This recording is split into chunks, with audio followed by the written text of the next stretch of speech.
They called her the kingdom's heart, then ripped it out without even checking if it was still beating. Luna Valera stood before a king she had loved, a court she had served, a people she had protected, and not one soul asked if she was guilty.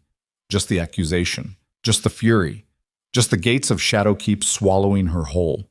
If you've ever been condemned by someone who should have known better, drop your city in the comments. Like this story so the algorithm carries it to someone who needs it tonight. And stay. Because what happens next will change how you see power, loyalty, and the price of silence. Done.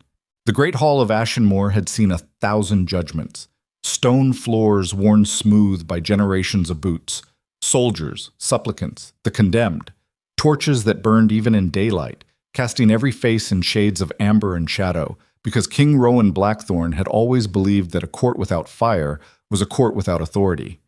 The ceiling vaulted 60 feet overhead, ribbed with blackwood beams, and at the far end of that cavernous space sat the throne, obsidian carved into the shape of a crouching wolf, its stone eyes fixed eternally forward, its stone jaws slightly parted as if it were still deciding whether to speak or bite. Luna Valera had walked that floor 100 times, had stood beside that throne, had pressed her palm to it during her binding ceremony 3 years ago and felt the warmth of it through her skin. Not metaphor, not ceremony, but actual warmth, ancient and alive, because the throne and the land and the bloodline of the Luna were all the same thing, threaded together like roots beneath a forest floor. She was not walking toward the throne today. She was being walked. 2 of the king's fang, his personal guard, the ones in black and silver, had her by the arms. Not rough. That was the cruelest part. They were almost gentle, the way you handle something that is already broken and you just need to move it from one place to another. Her wrists were bound in iron that had been etched with binding runes, old packcraft, the kind used to suppress a wolf's strength. She could feel them burning against her pulse points. Low, steady, like a fire that refused to go out. The hall was full. That was also the cruelest part. Rowan could have done this in private. He could have called her to his study, or the war room, or even the courtyard, somewhere small, somewhere that might have allowed one honest conversation. Instead, he had summoned the full court, the pack elders, the visiting nobles from the outer territories, the servants who stood along the walls with their faces carefully blank. Everyone who had ever bowed to her was here to watch her fall. Luna kept her chin up. It cost her something. She could feel the effort in her jaw, in the back of her neck. But she did it. She had learned long before Ashenmore that your spine was the last thing you surrendered, and you only surrendered it when you chose to kneel, not when someone else tried to force your head down. She saw him the moment she entered the hall. He was always the first thing she saw in any room, a habit she had never been able to break. Rowan Blackthorn stood to the left of the throne rather than sitting in it, which she recognized as a deliberate choice. Sitting would have looked too comfortable for what he was about to do, while standing projected something colder. He was a big man, broad through the shoulders, his dark hair cut close on the sides and longer on top, his jaw sharp enough to cast its own shadow. He wore the black ceremonial coat with the silver wolf head clasp at the collar, the one he put on when he wanted to be the king rather than just Rowan, and his eyes were the color of iron that had never been near a forge, gray and utterly cold. He was not looking at her. That told her everything. In 3 years of marriage, Rowan Blackthorn had never once refused to meet her eyes. Even in their worst arguments, and they had had several because Luna was not the kind of woman who mistook silence for peace, he had always looked directly at her. It was the thing she had respected first about him, before anything else. That directness. The refusal to be indirect about hard things. Now he was staring at a fixed point somewhere above and behind her head, and Luna understood with a cold clarity that dropped through her like water through stone that he had already decided. Whatever was about to happen in this hall, whatever words were going to be spoken and accusations named, the verdict was already written. She was already convicted. The court was not here to weigh evidence. The court was here to witness. She stopped walking. The fangs on either side of her adjusted without breaking stride, keeping her upright and moving. But she had planted her feet and the brief resistance cost them a step. In the deep quiet of the hall, that half-second stumble was audible. Rowan's eyes dropped to her face. There it was. Not softness. She had stopped hoping for softness in the 36 hours since she had been dragged from her chambers. But attention. He was looking at her now. She held it. Luna Seren Valera. The voice belonged to Lord Harkin, the king's chamberlain, a thin man with a thin mouth who had always spoken to her as if she were a document that needed to be filed. He held a parchment in both hands. You are brought before this court to answer the charge of willful poisoning against Prince Aldrich Blackthorn, the king's younger brother and heir of third position, resulting in his grievous bodily harm and continued ill health. Willful poisoning. She had been expecting it. She had heard enough through the stone walls of her chambers to understand the shape of what was coming, but hearing it spoken aloud in the formal register of the court still hit her like a palm against the chest. The words had a physical weight that rumor didn't. I didn't poison him, she said. Her voice came out steady. She was grateful for that. I want to say that before anything else is put into the record. I did not poison Aldrich. Harkin looked up from the parchment. You will be given opportunity to speak and do. I'm speaking now. She did not raise her voice. She did not need to. Put it in the record. Luna Valera, bound in iron, stands before this court and states clearly that she is innocent of this charge. Murmuring ran through the hall. She heard the shape of it. Surprise, yes, but also something darker. People who had already decided what she was and were annoyed that she wasn't performing the role they had cast her in. The guilty were supposed to weep or plead or collapse. They were not supposed to stand straight in binding iron and insist on the record. Rowan finally spoke. Luna. Just her name. Single syllable. Clipped.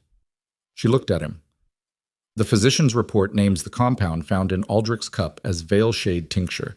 Veilshade in that concentration has only one purpose. A pause. His jaw worked once. Your handmaid was found in possession of a vial matching the compound. When questioned, she testified that she obtained it at your instruction. Mira is 17 years old. I'm aware of her age. She's terrified of you. She's terrified of everyone in this room. Luna felt something hot beneath the coldness she was trying to hold. Not panic.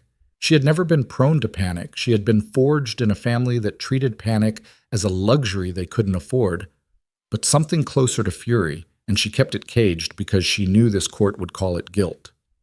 Whatever she said because someone told her to say it. Mira has been with me since she was 12. She would not. She named you. Rowan's voice didn't change pitch. That was what made it so terrible. He spoke about this the way he spoke about grain stores and troop deployments. She gave details, times, locations, the specific instruction you gave her regarding the cup's preparation before the winter banquet. Then she was coached. To what end? I don't know yet. Give me time to find out. You had time. You had 3 years. He moved then, finally, stepping down off the dais so that he was on the floor of the hall closer to her.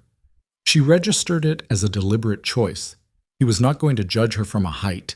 He was going to judge her face to face, and some terrible part of her recognized that this was him still trying to be fair, even while being profoundly wrong. Aldrich is 22 years old, Luna. He cannot hold a cup without his hands shaking. He cannot ride. He wakes most nights screaming because the nerve damage from the poison has left him in chronic pain that the healers cannot fully address. His voice shifted. Not softer exactly, but rawer, the Rowan beneath the king. He's my brother. I know he's your brother. Do you? Rowan. She said his name the way she had said it 1,000 times in private, with the familiarity of someone who had slept beside him and argued with him and watched him stare at maps in the middle of the night trying to hold a kingdom together. She meant it as a bridge. Look at me, and tell me you believe this. He looked at her. For a long moment, something moved behind his iron eyes. She had learned to read him. It had taken almost a year. He was not an easy man to read. And she could see it, the crack in the surface, the thing that was not certain. It was there. It was real. He had doubts. He closed them off. I believe the evidence, he said. I believe my brother's suffering, and I believe that something happened in this court that I do not yet fully understand, and until I do, I cannot have uncertainty standing beside my throne. Uncertainty.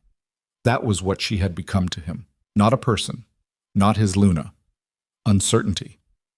"So that's it," she said quietly.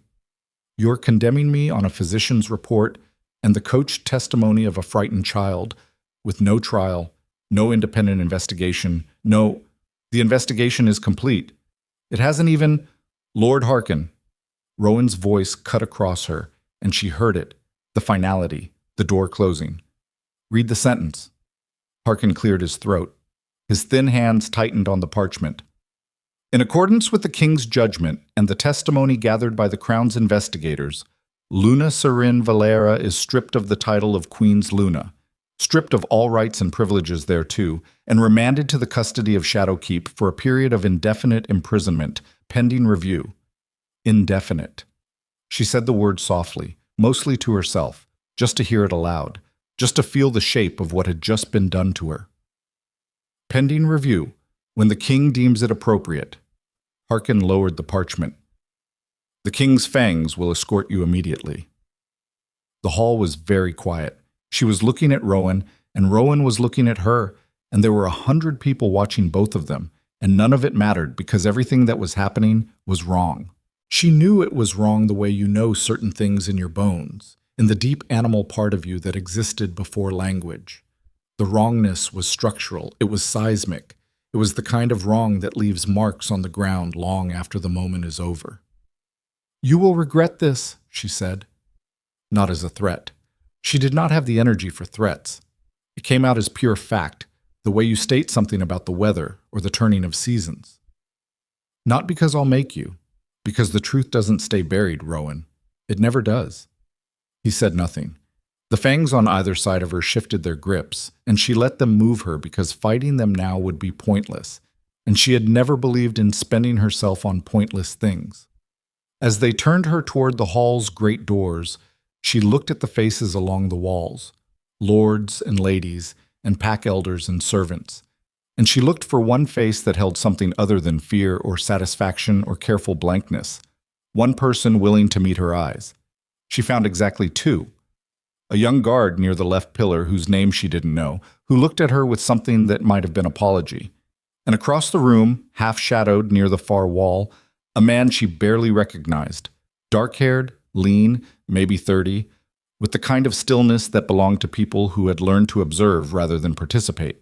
He was watching her with an expression she couldn't read in the moment, but would think about later, in the dark of Shadowkeep. Not pity, not satisfaction, but the sharp, focused attention of someone who was cataloging what he was seeing, filing it away. She had never seen him before. She had no reason to mark him. She marked him anyway.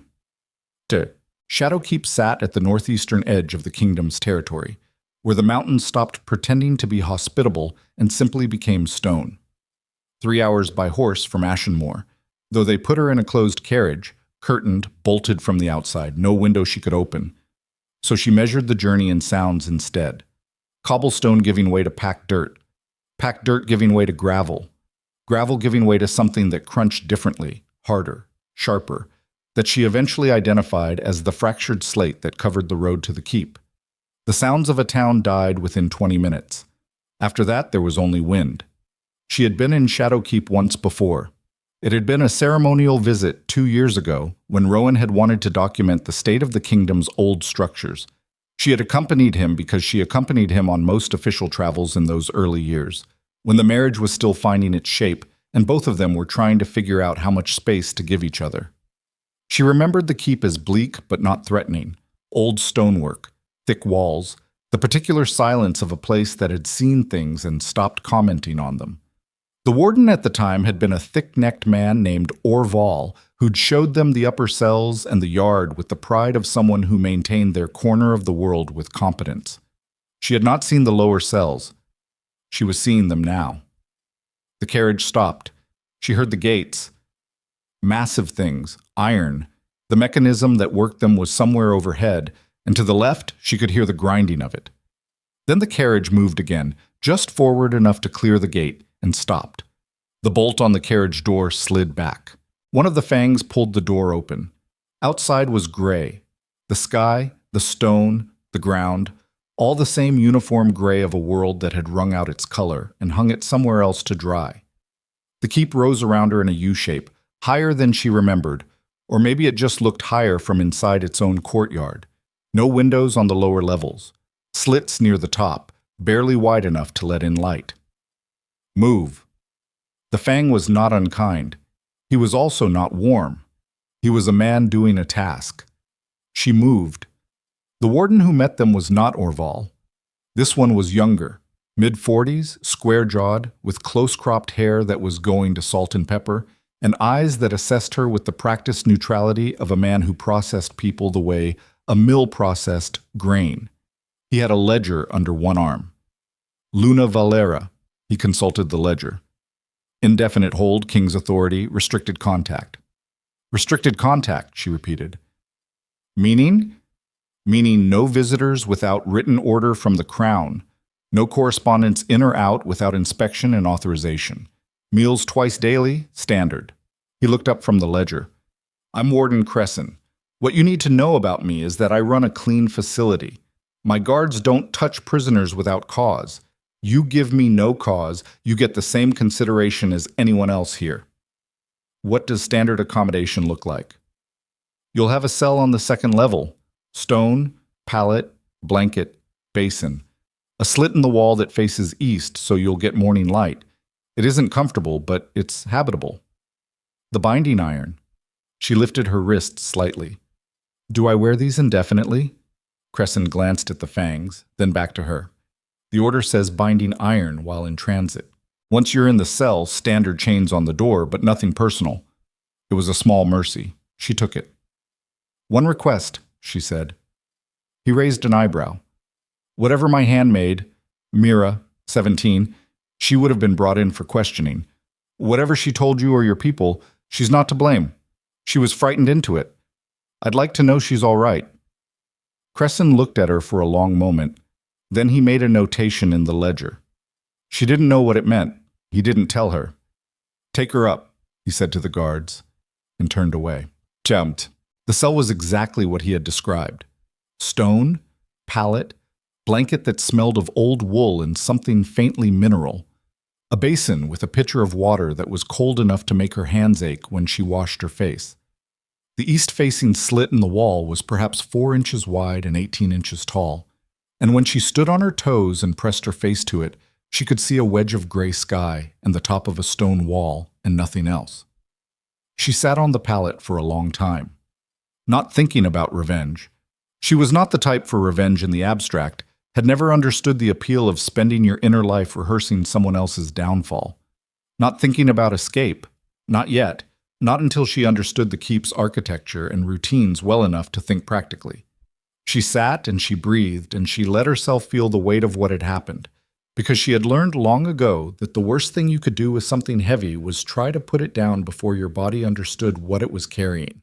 You had to hold it first, really hold it, otherwise it would find you later in pieces, at the wrong moments. They had taken her title. They had taken her freedom.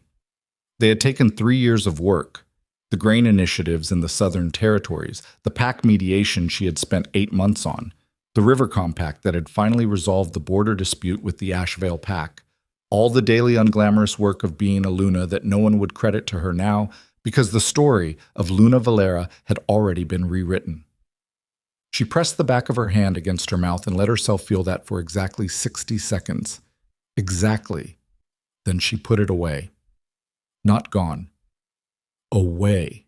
There was a difference, and the difference mattered. Gone meant you had lied to yourself. Away meant you had organized yourself, and organization was the first requirement of survival. She began to think methodically. Who had access to the winter banquet preparations? Who had reason to remove her specifically? Not just to weaken Rowan politically, because there were easier ways to do that, but to remove her? What did she represent, stripped down to function rather than title, that someone would find threatening enough to engineer this? She thought about Mira. 17 years old, had come to her from a family in the Northern Pack, a girl with clever hands and a steady disposition and a slight stammer when she was nervous. Luna had taught her to read 3 years ago in the quiet hours after the official duties were done because Mira had wanted to learn and no one else had offered. Whatever Mira had said in testimony, she had said it while shaking. Luna was certain of that. Someone had frightened her child. Someone had given her a script and pressed her into a corner and threatened something. Her family, her safety, her life. Until she recited it. That someone had access to the court, had access to her staff, had access to the king's ear in the aftermath, had managed to shape the investigation before it could become a real investigation. That took not just resources, but proximity, protected proximity. The kind you had when powerful people believed you were on their side. Luna lay back on the pallet and stared at the ceiling. She was 28 years old. She was healthy, except for the burning where the binding iron had rubbed her wrists raw. She had been the Luna of a kingdom for 3 years, and she had not spent those years decorating herself. She had spent them learning how power moved, how information traveled, how decisions actually got made in contrast to how they appeared to be made. That knowledge was still in her head. The cell couldn't take it. She was going to need every bit of it. 3 weeks passed. She learned the keep's rhythms the way she had learned to read difficult people, slowly, carefully, without making obvious what she was doing. The guards changed at 4-hour intervals. Meals came at what she estimated was 7th hour and 19th hour by the angle of the light through her slit. Crescent did his rounds himself on odd days, sent a deputy on even days. The cells around her held 4 other prisoners, though she had not seen any of them. She could identify them by sound. A man who coughed in the mornings. A woman who paced. 2 others who were quiet in ways that suggested either depression or strategic patience. She exercised every day, push-ups until her arms shook, bodyweight squats until her legs burned. She ran the perimeter of her cell, 8 paces by 6, until the motion became meditative rather than frantic. She was not going to let her body become a liability. She had seen what happened to people who went soft in confinement, and she refused to be a person who needed to be carried out of their own story. On the 22nd day, one of the guards slid an additional blanket under the door. She looked at it, looked at the closed door. "Thank you," she said to the door. Silence. But someone had made a choice. Someone had decided she was cold and done something about it. That was information too. The first month was the hardest. Not because of the physical conditions. She had decided not to let those defeat her, and she held that decision firm, but because of the silence. In 3 years as Luna, her days had been dense with contact, with conversation, with the continuous friction of other people's needs and problems and opinions. The silence of the cell was not peaceful. It was structural. It had weight. It pressed against her in the small hours when she could not sleep, and in those hours the doubt came, not about her innocence. She never doubted that. About Rowan. She lay in the dark and asked herself the question she kept avoiding. Had she ever really known him? She had believed she had. She had built something she thought was real. Not a perfect marriage, not a storybook alliance, but something honest. She had believed he was a man who looked at hard things directly. She had believed she had earned his trust. Not through softness or compliance, but through 3 years of showing him exactly who she was and not apologizing for any of it. He had looked at her across that hall. He had seen her doubt his decision and watched her hold her spine straight, and he had known, she knew that he had known, that she was not performing innocence. It wasn't the face of someone scrambling to construct a defense. It was the face of someone who was genuinely, structurally confused by what they were being accused of. And it was different, and Rowan was not a stupid man. He had closed it off anyway. That told her something about fear, about what it did to even careful, direct people. Someone had handed him a grief. His brother writhing in pain, his brother unable to hold a cup steady, his brother waking, screaming, and pointed at her while doing it, and the grief had bypassed everything he had built over 3 years. The grief had been faster. She could not hate him for being human.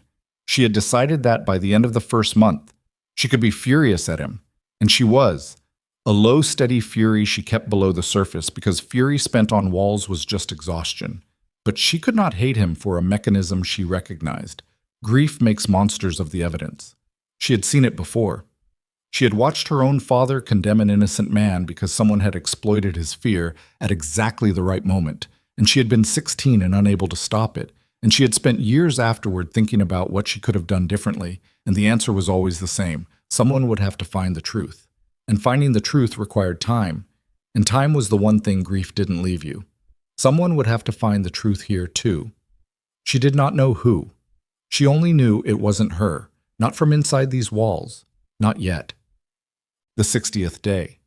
She was doing her morning run, 8th circuit of the cell, sweat gathering at her hairline, her breath finding its rhythm, when she heard the commotion in the yard. Not a fight, something else. Raised voices, but the kind that carried urgency rather than violence. She pressed herself to the wall nearest her door and listened. 3 villages in the Thornwater region. Crops aren't just failing, they're rotting in the ground before they're half grown. Same as what they reported from the eastern foothills last week. Warden's going to want to know about the river. The voices moved away. She caught fragments and no more. She stayed against the wall for a long time after. Crops failing, rivers. She pressed the heel of her hand against her sternum, where the ancient bond sat like a second heartbeat. She had felt it since her binding ceremony, a warm presence she had learned to take as much for granted as breathing. It was still there. It was still warm, but it was quieter than it had been. She had not noticed until now, focused as she had been on survival, on structure, on keeping herself functional. But now that she was paying attention, she could feel it. The bond, the ancient weave that connected the Luna bloodline to the land itself, the thing that the old pack scholars called the root hold. It was not broken, but it was strained. She was the anchor, and she was locked in stone and iron, 60 miles from where she should be, and the land was noticing. The land was always the first to notice. She sat back down on her pallet and breathed deliberately. In, out. Let herself feel the full weight of what this meant. Not just her own imprisonment, not just the injustice of a single woman condemned, but the larger structure of what was unraveling. The root hold was not decoration. It was not ceremony. It was functional architecture, the kind that held things together that would otherwise pull apart, and it was built on the presence and freedom of the Luna, and she was neither present nor free. If it held, she had time. If it didn't, she pressed her hand flat against the stone floor and pushed a small measure of herself downward, the way she had been taught as a girl, the way the old Luna of her childhood had shown her. A pulse of warmth moved through the stone and out. A question, an anchor, a promise that she was still here, distant, muffled, like speaking into a pillow, but real. She let out a long breath. "I'm still here," she said to the stone. "Hold." The 91st day. She had made a calendar on the wall beside her pallet, small marks scratched with the edge of a loose stone she had found in the mortar. Each mark was a day. She was meticulous about it. It was one of the things she had given herself as a discipline, the way you give yourself small disciplines in confinement to keep the architecture of your mind from softening. Count the days. Name the days. Don't let time become the undifferentiated gray mass that it could become inside walls. She was on her knees adding the 91st mark when she heard feet in the corridor. Not the regular pattern of a guard's rounds, too many feet, and moving with the particular cadence of people who were trying not to sound like they were in a hurry while being very much in a hurry. Then voices. She recognized Cressen's measured tone, and underneath it, she stood very still. Rowan. She would have known his voice in a collapsed mine. 3 years of sleeping beside someone gave you their voice in your body, not just your ears. She could not make out words, not yet. They were still at the end of the corridor, but the shape of it, the register. Her heart did something she didn't give it permission to do. She pressed it down. Then Cressen's voice, closer now. "Not within my authority to arrange without proper documentation, my lord, the king's standing order. I'm the king." Flat, cold, the temperature of that hall on her sentencing day. "Yes, my lord, but the order specifies—" "I don't need to see her." A pause. His feet were very close now. She could see light shifting under the door from the corridor torch. "I need to see the state of the cell. I'm doing an inspection of the facility. It's my right and my obligation under the kingdom's code." Silence. Then the bolt on her door slid back. The door opened. He was taller than she remembered, or maybe she had just gotten used to the scale of her cell. He wore plain riding clothes, dark gray, no insignia, no ceremonial anything, and he had not shaved in what looked like several days, and there was something around his eyes that she had not seen on his face in all the time she had known him. Hollowness. The kind that wasn't just tiredness. He stood in the doorway and looked at her. She stood in the middle of the cell and looked back. Behind him, Christine was visible in the corridor, face carefully neutral. Rowan's gaze moved over the cell. The pallet, the blanket, the calendar on the wall, the basin, the east-facing slit, the marks. She watched him count them. His jaw tightened. Luna. Very quiet. Not the formal register of the court, just her name. Rowan. Same register. She was not going to perform anything for him. Not bitterness, not warmth, not the gracious wronged woman that stories wanted her to be. She was just a person standing in a room that she had not chosen, and she was going to be exactly that and nothing else. How are you being treated? Well enough. Christine runs a clean facility. He said that to me on the first day, and it's been accurate. A short pause. The blanket. The extra one. She said nothing. He knew. She could see that he knew. One of his fangs had told him, or Crescent had, or he had found out through whatever mechanisms kings used to keep track of the places they had sent people. He knew about the blanket, and it had made him come here in plain clothes on a pretense of inspection. The Thornwater crops, she said, and the eastern foothills. I heard the guards talking. His expression shifted.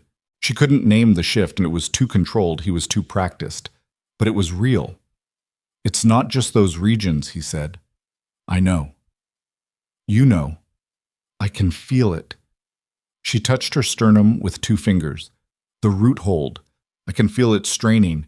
I've been doing what I can from here, but it's like trying to hold a door shut through a wall. It's attenuated. The distance and the... She stopped.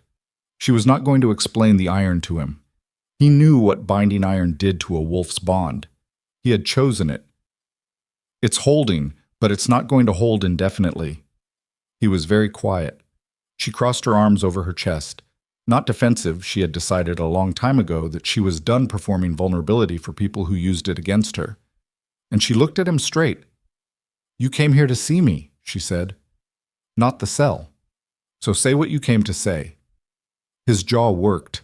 He looked older than he had 91 days ago. Not physically, though the hollowness around his eyes contributed, but in the way you look older when you have been carrying something that doesn't lighten. I've been reviewing the investigation, he said finally. Her breath stilled, quietly, personally. Not through Harkin, not through the fangs. His voice was careful, measured. The voice of a man choosing every word like a man picking his way across ice. There are things that don't... He stopped. His teeth came together. There are inconsistencies. Inconsistencies, she repeated. I'm not here to tell you what I believe. I don't know what I believe yet. I'm here to... He stopped again. She watched him try to find the word and fail and try again. I needed to see the cell, the marks. His eyes moved to the wall again, to the 91 scratches. I needed to count them myself. She understood him then. He had needed it to be real. He was king of a kingdom, and he had sent his Luna to a stone cell, and he had been managing it as an abstraction for 3 months, because the alternative, making it concrete, making it a woman in a cold room scratching days into a wall, was harder than the abstraction. He had come here to do the work of making it real, and the look on his face now told her that it had worked, and she felt absolutely no satisfaction about that, because his pain did not undo her imprisonment. Rowan. She kept her voice level. Whatever you came here to find, I hope you found it. But I need you to hear me say this once and remember it. She held his eyes. I did not poison your brother. Someone used my name and my household to do something I would never do. And they did it well enough to fool you. And now they're out there. Still in your court. Still close to you. Still in position to use everything they took from me to do more damage. While I am in here counting days. So whatever you find in your quiet review, whatever inconsistency is bothering you, follow it. She paused. Follow it wherever it goes. Don't stop because it gets uncomfortable. He looked at her for a long moment. Then he turned and walked back into the corridor. Crescent moved to close the door. She did not look away. She kept her eyes on Rowan's back as he walked away, the gray riding coat, the set of his shoulders that she knew well enough to read. Not quite guilty, not quite certain, but something cracking open that had been sealed shut. The door closed. The bolt slid home. She stood in the middle of her cell and breathed on. 92 days. 93. She added the marks. 97. She was sitting cross-legged on the pallet with her eyes closed and her palms flat on the stone floor, pushing warmth down through the root hold the way she did each morning when she heard the screaming. Not from within the keep, from outside, from the direction of the yard and beyond that, from a distance that suggested the main road. High and thin, a woman's voice, and then more voices joining it in something that was not a fight, but a chaos. She was on her feet and at the door before her conscious mind had caught up with her body. Through the gap at the bottom of the door, she could see the corridor light flickering. Not the steady burn of wall torches, but something moving, changing, the kind of light shift that meant fire. She pressed her back against the wall beside the door. Not the door itself, not in front of it. She was clear of whatever came through first. Footsteps. Running. More shouting, closer now, and underneath it all something she could feel through the soles of her feet. A deep vibration in the stone, rhythmic and heavy. Horses. Many horses. On the slate road, closing fast. And through all of it, her hand pressed to the stone of the wall, she felt the root hold pulse. Not its usual strained warmth, but a sharp, irregular beat, like a second heartbeat gone arrhythmic. And she understood with a cold rush that had nothing to do with the cell's temperature. Whatever was coming through those gates was not coming to free her. Then she heard a voice she recognized, clear over the chaos. A man's voice, smooth as poured oil, that she had heard in Rowan's council chamber perhaps a dozen times over 3 years of court, always positioned at the edges, always seeming to speak less than he listened, always finding ways to be present at critical moments without being the most visible person in the room. Lord Darius Voss. The king is not in the keep, Voss was saying, and his voice carried the deliberate calm of a man who had been practicing this speech for a long time. The king is occupied with other disasters, and I am here on behalf of the kingdom's future. Luna's eyes went to the marks on the wall. 97. Her fists closed at her sides. Somewhere below her, she heard Crescent's voice demanding identification, demanding authority, demanding... And then she heard the sound that ended that conversation. And it was not the sound of authority, but of force. And it was the last sound she heard from Christine's direction. The horses had stopped outside the gates. The gates were opening. And through the strained pulse of the root hold, through 97 days of stone and iron and isolation, Luna Valera felt the ancient bond shudder like a rope pulled to the edge of its breaking point, felt the land itself cry out in a language older than words, and understood with absolute clarity that the man who had destroyed her had come to destroy everything else, and the king who had put her here was 60 miles away. And she was the only one who knew why the land was dying, and she was locked in a stone cell at the end of the world with her hands bare and her title gone and no one listening. She pressed her palm flat against the door. "Not yet," she said. Not a plea, not despair. A promise. The gates finished opening. She could hear it. The final clang of iron settling into its housing, the creak of hinges that only moved when someone with authority commanded them. Shadowkeep's gates were not the kind that swung open for ordinary orders. Whoever Voss had brought with him, he had brought enough of them, and armed enough of them, that the keep's outer guards had made a calculation and chosen to live. She did not blame them. She filed it away. Luna moved away from the door and stood in the center of the cell with her hands loose at her sides. The screaming from the yard had stopped. Not resolved, stopped. The kind of silence that follows a decision rather than a conclusion. She could hear boots on cobblestone, multiple sets, organized. Not the shuffle of men arriving, but the pattern of men deploying, taking positions. She had listened to Rowan plan enough military movements to recognize the difference between a force that was lost and a force that knew exactly where it was going. They knew where they were going. She heard someone on the stairs. Not Crescin, not any of the regular guards. The weight distribution was wrong, Heavier through the heel, the gait of someone who wore riding boots rather than the flat-soled boots the keep issued to its staff. One person, moving without urgency. The footsteps stopped outside her door. A pause. 3 seconds. 4. Then Voss's voice, smooth and close, speaking to someone she couldn't see. "Wait here." The bolt on her door slid back. Darius Voss was not a physically imposing man. He never had been, and she thought sometimes that this was part of his power. He looked like the second most important person in any room, and people who looked like the second most important person were chronically underestimated. Medium height, lean, perhaps 50, with silver-threaded brown hair, worn longer than court fashion, and a face that had settled into a collection of pleasant angles that could communicate warmth or gravity depending on what the occasion required. He wore dark traveling clothes, not armor.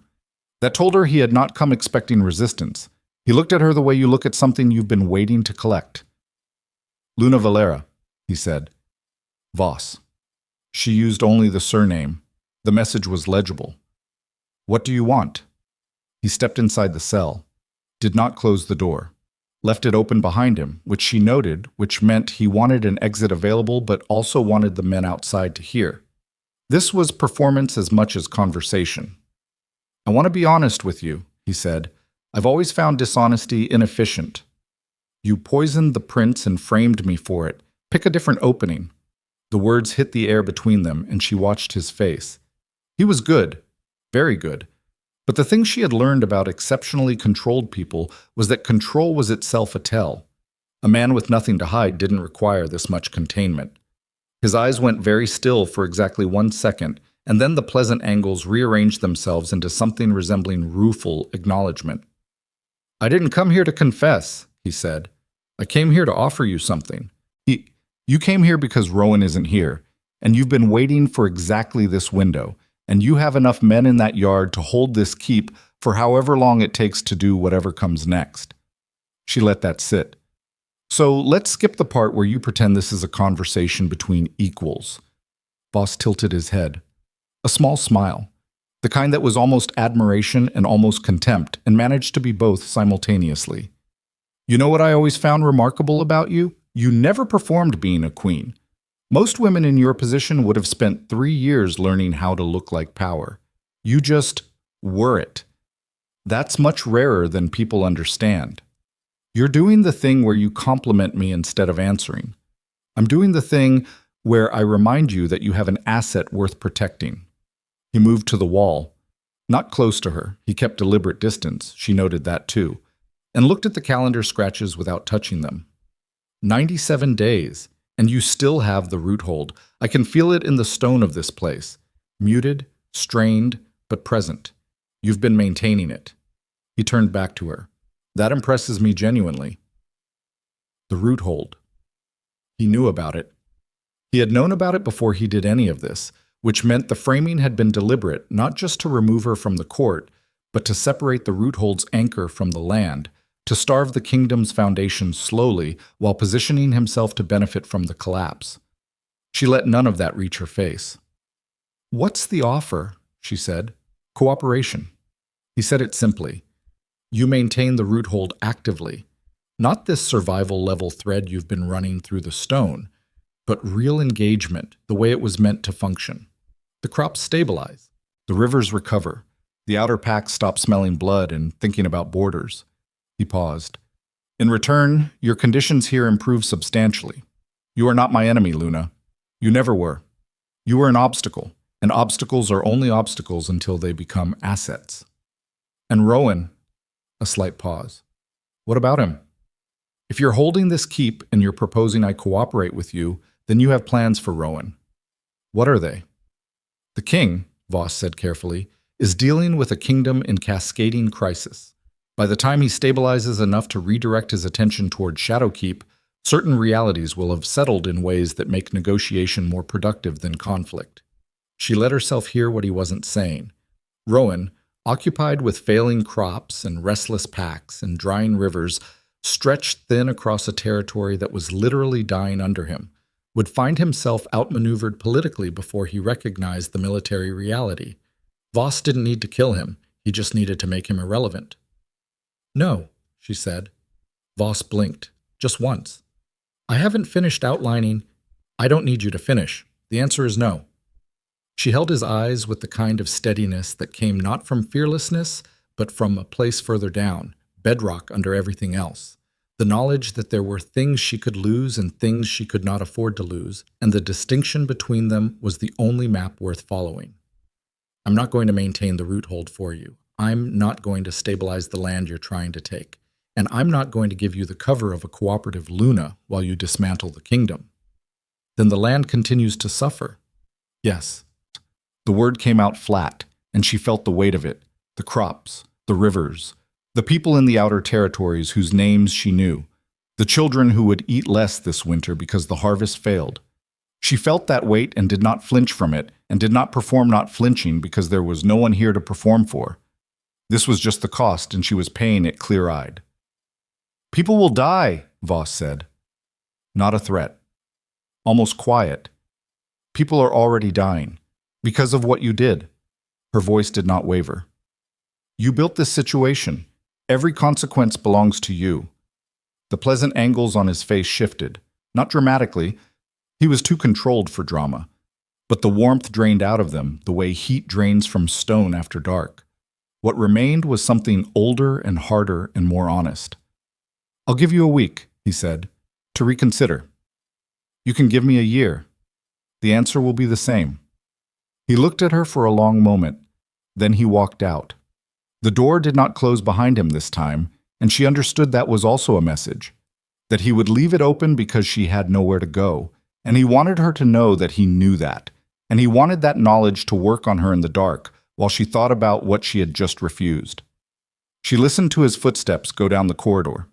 Listened to him speak to the men he had positioned on the stairs, low and deliberate, too quiet to make out words. Listened to the arrangement settle into a new shape. The door stayed open. She sat on the pallet and breathed. Gut. He sent a different guard that evening. Not one of the keep's staff. One of his own men, younger, with the wary attentiveness of someone who had been given instructions to observe and report. He brought food that was noticeably better than the standard issue, which was a message in itself. Voss wanted her comfortable enough to think about what comfort could mean. She ate it. She was not going to refuse food out of principle when she needed her body functional. But she cataloged the choice. Voss was patient, and patient men played long games, and she needed to think longer than he was planning for. She lay back on the pallet after the guard left and stared at the ceiling, and made herself think about Cassian Thorne, the man from the hall on her sentencing day, dark-haired, lean, still in a way that was purposeful. She did not know him. She had never seen him before that day, which meant he was either new to the court or occupied a position peripheral enough that their paths had not crossed in 3 years. But he had been in that hall. He had been watching her with the specific attention of someone who was deciding something, and she had marked him. And now she turned that memory over and looked at it from different angles, the way you look at a piece of evidence when you don't yet know what it is evidence of. Who brought him there? What was his function? What had he seen in that hall that had made his face look like a man cataloging rather than witnessing? She did not know. She had no way to find out from inside this cell. But she had felt, in the split second their eyes met across that crowded hall, something she had learned to trust. Recognition. Not of his face, of the quality of his attention. She had met 2 or 3 people in her life who looked at situations the way she looked at situations, as structures, as systems, as things that had architecture you could find if you were willing to put your hands in and feel for the beams. This man looked at things that way.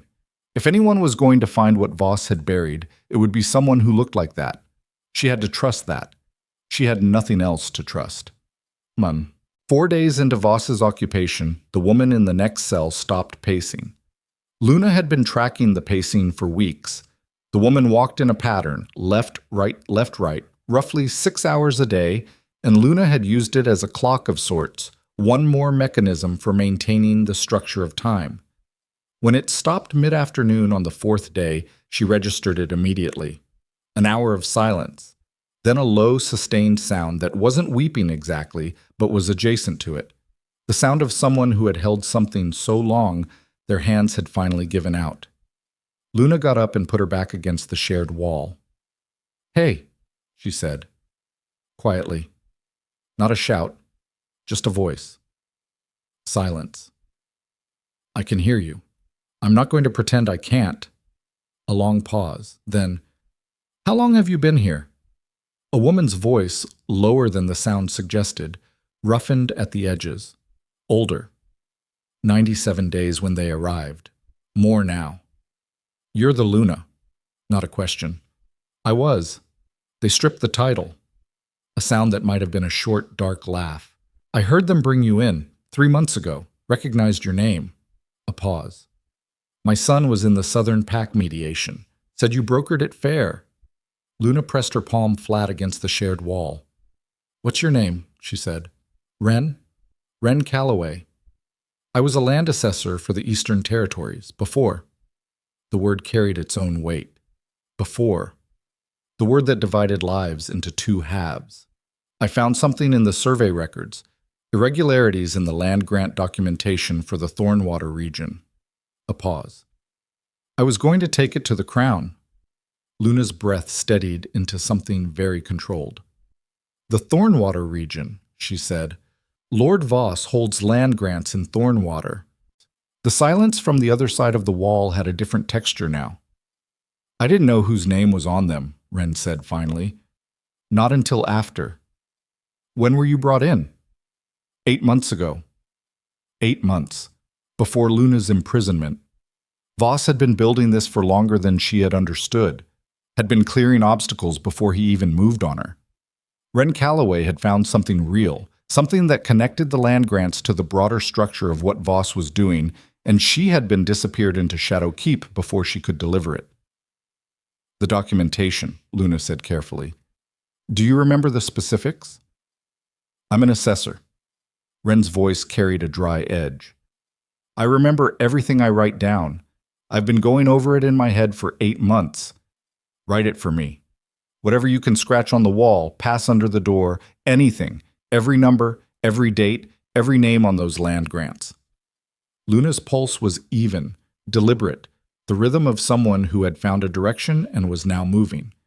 If it gets out of this keep intact, it goes to someone who can use it. "And how does anything get out of this keep?" "I don't know yet, but I know that Voss left my door open to make me feel like there was nowhere to go, and that means he's not as thorough as he thinks he is." She pressed her hand harder against the wall. "Write everything down. Trust me with it." A long silence. "Why should I trust you?" Wren said. Not hostile, genuine. "Because I'm the only option you have, and you know it. And because your son was in the Southern mediation, and you know what I did there." Another pause. Then the sound of something scratching against stone. 3 more days. Voss came back on the 7th day, as promised, with the same smooth, unhurried cadence and the same deliberate distance and the same face, calibrated to convey reasonableness. Luna was standing when he entered. She had been standing for the past hour, had decided she would stand, that she would not be sitting when he arrived because sitting was the posture of someone waiting, and she was not waiting. She was working, and the distinction lived in her spine. "A week," he said, "as promised." The answer is the same. He studied her. The pleasantness was not entirely gone. He still wore it, the way you wear a coat in weather that doesn't require it out of habit. But there was something beneath it now, a readjustment. She had surprised him by holding, and he was revising his model of her. "The kingdom is failing faster than I expected," he said. "The river that feeds Ashenmoor's lower districts has dropped by 1/3. The early winter grain stores are already being accessed." "I know." "You can feel it." "Yes." "And you still won't—" "No." She said it before he finished. "Let me tell you what I understand about what you're doing. You need the roothold stable because an unstable roothold makes the land ungovernable, and an ungovernable land is worthless to you. You need me cooperative because a Luna who refuses to maintain the bond gives you nothing. You cannot force the bond to function. It doesn't work that way, and you know it, or you'd have stopped asking by now." She held his eyes without blinking. "So what you actually have is a keep full of soldiers and a land that's dying, and a Luna who won't help you, and none of your planning accounted for that particular combination. Something shifted in his face. Very small, but real. I can make the conditions here significantly worse, he said. I know. That doesn't frighten you. Of course it frightens me. She said it cleanly, without apology. I'm not an idiot. I know what worse looks like. I've been in this cell for over 100 days and I know exactly how much worse it can get. She breathed. But frightened and broken are different things, and you need me broken to get what you want. So go ahead and make it worse. You'll have a frightened Luna and a dead land and nothing that you planned for. The silence between them stretched long enough that she could hear the guards shifting in the corridor. Voss looked at her for a moment that was not quite admiration and not quite hatred.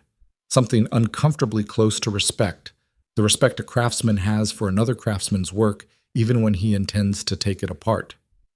You're betting on someone coming for you, he said quietly.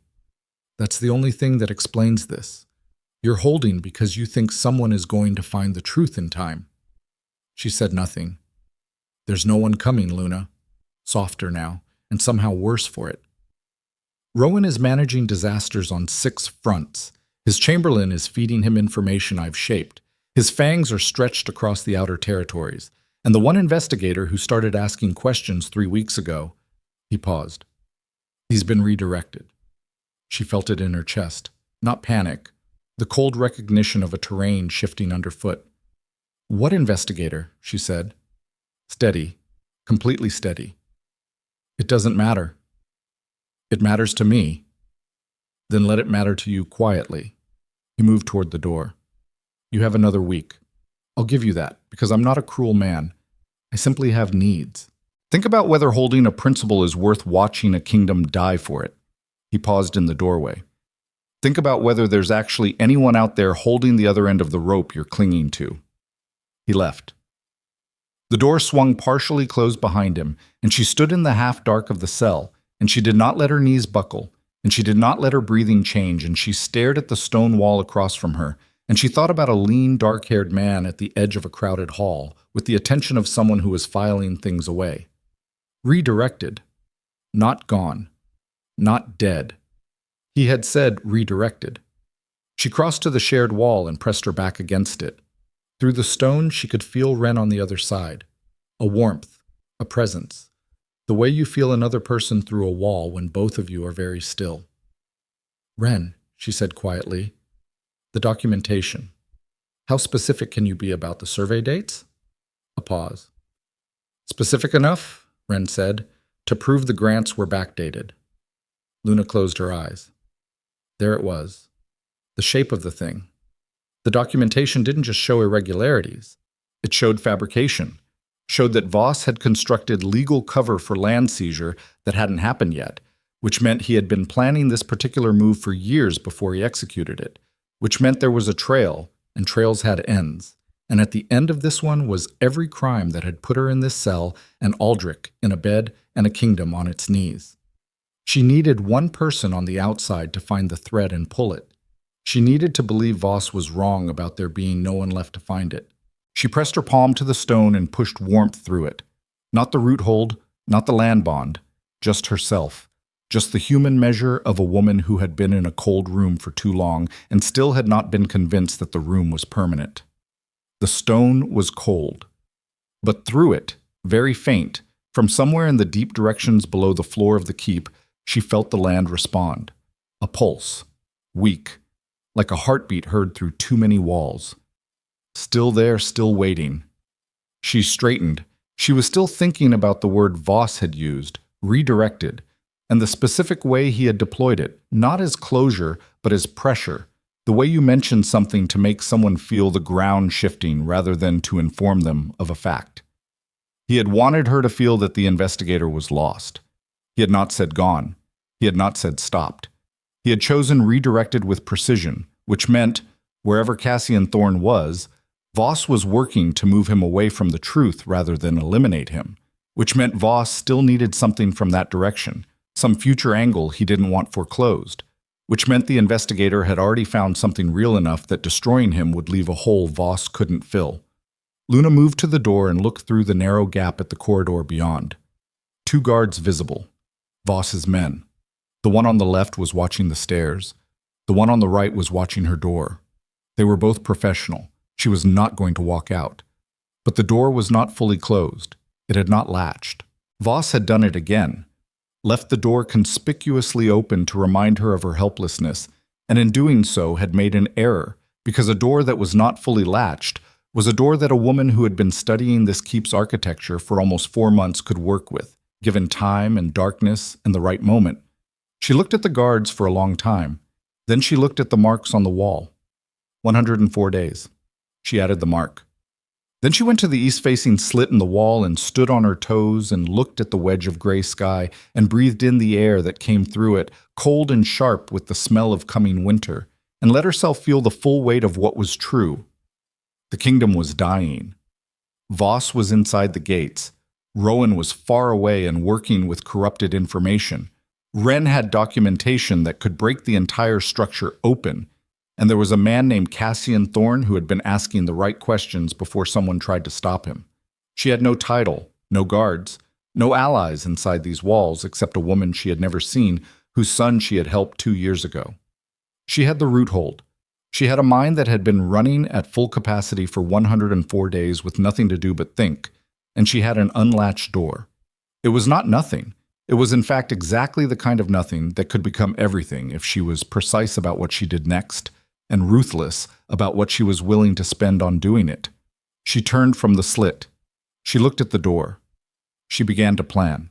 And 300 miles away, in a Waystation Inn on the Eastern Road, a man named Cassian Thorne sat across a table from a contact who had risked significant things to meet him and listened to a name he had not heard before, Lord Darius Voss, attached to a set of facts that made the structure of everything he had been investigating click into sudden, terrible clarity. He was already too late to stop what had started. He did not yet know that the woman who could end it was already 2 steps ahead of where everyone believed she was. He would find out. The only question was whether he would find out in time. The door swung open at the 3rd hour past midnight. Not because of anything Luna had done. Not yet. She had been lying on the pallet with her eyes open, tracking the guard rotations by sound the way she had learned to track everything in this place. By what she could hear when she could not see. And she had been 2 hours from the window she had identified as the best window, the rotation gap between the right side guard going to relieve himself and his replacement arriving from the lower level. 4 minutes of corridor emptiness that she had been mapping for 6 days. The door opened before she was ready. She was on her feet before the light from the corridor reached her, body moving on instinct while her mind was still catching up, and she had half a second of pure animal readiness. Hands loose, weight forward, the kind of preparedness that lives below thought, before she registered who was standing in the doorway. Not Voss's men. The young guard. The one from her sentencing day, the one near the left pillar who had looked at her with something that might have been apology. He was in his own clothes, not the keep uniform. His hands were shaking. Behind him, barely visible in the corridor shadow, a second figure, lean, dark-haired, still. She knew the stillness. Cassian Thorne said nothing. He looked at her across the threshold with the same cataloging attention she had marked across a crowded hall 104 days ago, and the look confirmed what she had spent those days believing, that he was a man who looked at situations as structures, who found the architecture of things, and what he was doing now was confirming that what he had built in his head matched what was standing in front of him. "We have 11 minutes, he said. Quiet, completely flat. The gate rotation. After that it closes for 4 hours. Wren Calloway, Luna said immediately. The cell to my left. She comes with us. A beat. He did not look surprised, which meant he already knew about Wren, which meant he had done more groundwork than 11 minutes implied. Already arranged, he said. Move. Chat. They moved through the keep's lower corridor in a line. Cassian first, then Wren, then Luna. The young guard last with his hand pressed flat against the wall like he was using the stone to keep himself upright. Luna had her first look at Wren Calloway and saw a woman in her mid-50s, iron-gray hair, the kind of lean that came from months of inadequate food rather than nature, with hands that were ink-stained even now, some permanent residue of a profession that lived in documentation. Their eyes met. Wren nodded once. Luna nodded back. Everything that needed to be established was established in that exchange. Cassian moved with the assurance of someone who had walked this route in his head many times before walking it in body. He knew which stones were loose, which corridor junction had a torch that guttered instead of burning steady, where to press against the wall and hold when the upper guard did his half rotation. He had clearly been inside this keep before tonight, or had someone inside it who had mapped it for him, and Luna felt a cold professional respect for whoever had done that work. They reached the yard through a maintenance access in the east wall that she had not known existed. It opened into the shadow of the main building's overhang, a narrow gap of dark between the keep proper and the outer wall, and they moved through it single file with the sound of Voss's posted guards audible somewhere to the left, close enough that she could hear one of them cough. She pressed herself against the stone and felt the cold of it through her shirt and watched the gap in the outer wall that Cassian was moving toward and did not breathe. They were through the gate at the 4-minute mark, into the dark outside, and the cold that hit her was different from the cell's cold, wider, moving, carrying the smell of pine and frozen ground and the particular sharpness of mountain air at the 3rd hour.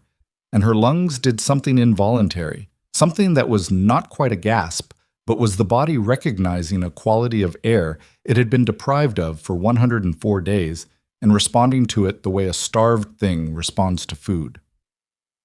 She kept moving. 3 hours later, in a way station 7 miles from the keep, Luna sat across a rough-hewn table from Cassian Thorne, and they looked at each other in the light of a single oil lamp, with the directness of people who did not have time for anything indirect. Wren sat against the wall with a cup of water, not sleeping, documenting from memory onto a piece of parchment that Cassian had produced from his coat. Her hand moved steadily.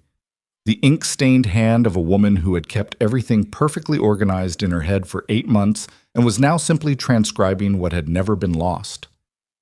"You were at my sentencing," Luna said. "Yes." "Why?" "I work for the Crown's intelligence apparatus, independent channel, not through Harkin's office. I was there to assess." He paused. "I assessed." And the testimony had the specific texture of coached statements. 17-year-old girl, inconsistent pause structure, vocabulary that didn't match her education level. Someone had given her lines, and she had memorized them too well. His voice was not warm, but it was precise, and precision in this context was its own kind of warmth. "I flagged it. I was told to redirect my focus." Voss mentioned that. Something moved in his face. "You spoke with Voss." "He came to the keep. He wanted my cooperation with the root hold." She watched his expression. "He told me the investigator asking questions had been redirected. He said it to make me feel like I had no one outside. He said redirected, not stopped." Cassian was quiet for a moment. "He's more careful with language than most people give him credit for. He said it specifically to pressure me, which means he still needed something from that direction, which meant you were still useful to him, alive and operational, just aimed somewhere else. He had me chasing a secondary thread, grain supply interference in the Western Territories, real enough that it looked legitimate. I spent 3 weeks on it before I found the first connection back to the Eastern land grants." He looked at the lamp. "It was designed to consume time while the keep situation settled. But you found it." "Someone helped me find it." He looked at her again. "A contact of mine had access to the original survey commission records, the same records your neighbor there has been reconstructing from memory." He nodded toward Wren. "The grants were backdated by approximately 2 years, which means Voss had legal cover manufactured for land he was planning to acquire through the collapse before the collapse was even initiated." Luna pressed her hands flat on the table and breathed through what that meant. 2 years. Voss had been building this architecture for 2 years before he moved on Aldrich, before he framed her. He had mapped out the entire structure, the crime, the framing, the manufactured evidence, the land seizure, the political positioning, and then executed it with the patience of someone who had learned that the most effective traps were the ones that closed slowly enough that no one noticed until the door was already shut. Rowan had not been fooled by a clever opportunist. He had been dismantled by someone who had been standing in his court for years, learning every vulnerability and building a machine specifically calibrated to exploit them. The thought did something cold and structural to the way she saw the last 3 years. "Rowan needs to know," she said. "Rowan needs to know tonight." Cassian said. Voss will know you're gone by morning. He won't know which direction you went, but he'll know the keep is compromised, and he has enough political cover to move quickly in Ashenmoor before we can counter it. How far is Ashenmoor from here? 9 hours hard riding. Then we ride hard. She looked at him. Do you have horses? 4. Already arranged. She looked at him for a moment longer than was strictly necessary. Long enough to ask the thing she hadn't asked yet, the thing that mattered before she got on a horse and rode toward the man who had sent her to that cell. Why? She said. Not why did you investigate? Why did you come for me yourself, tonight? Why not send someone? The lamp shifted. His face was all shadow and angle in it, and she watched him consider the question with the specific deliberateness of someone who had thought about this already and was deciding how much of the thinking to share. Because the person this needed to be done by was the person who couldn't afford to get it wrong, he said. And that was me. It was not a full answer. She recognized that. But it was an honest one, and she had stopped requiring full answers from people in a single conversation. Full answers were built over time, and she did not have time tonight. Let's ride, she said. They reached Ashenmoor as the sky was graying toward dawn, horses blown and lathered, the city's outer checkpoint still running its overnight protocols. Cassian had documents. She did not ask where the documents came from. The guard at the checkpoint was young and tired and looked at the documents and at the 4 riders and waved them through with the mechanical efficiency of a man whose shift was almost over. The castle was lit, not ceremonially, not the full illumination of a state occasion, but working lit, the kind of light that meant the occupants were not sleeping, had possibly not slept, were running on the fuel of crisis rather than rest. She could see figures moving behind the upper windows. Cassian got them through the outer gates on the same documents. The inner gate required a guard captain who looked at him differently, with recognition rather than procedural neutrality. Thorn. The guard captain's eyes moved to Luna. They stayed on her face, and something changed in his expression. Adjustment, recalibration, the look of a man revising his understanding of a situation rapidly. The king is in the war room. I know, Cassian said. We need him. He's with Harkin and the Outer Lords.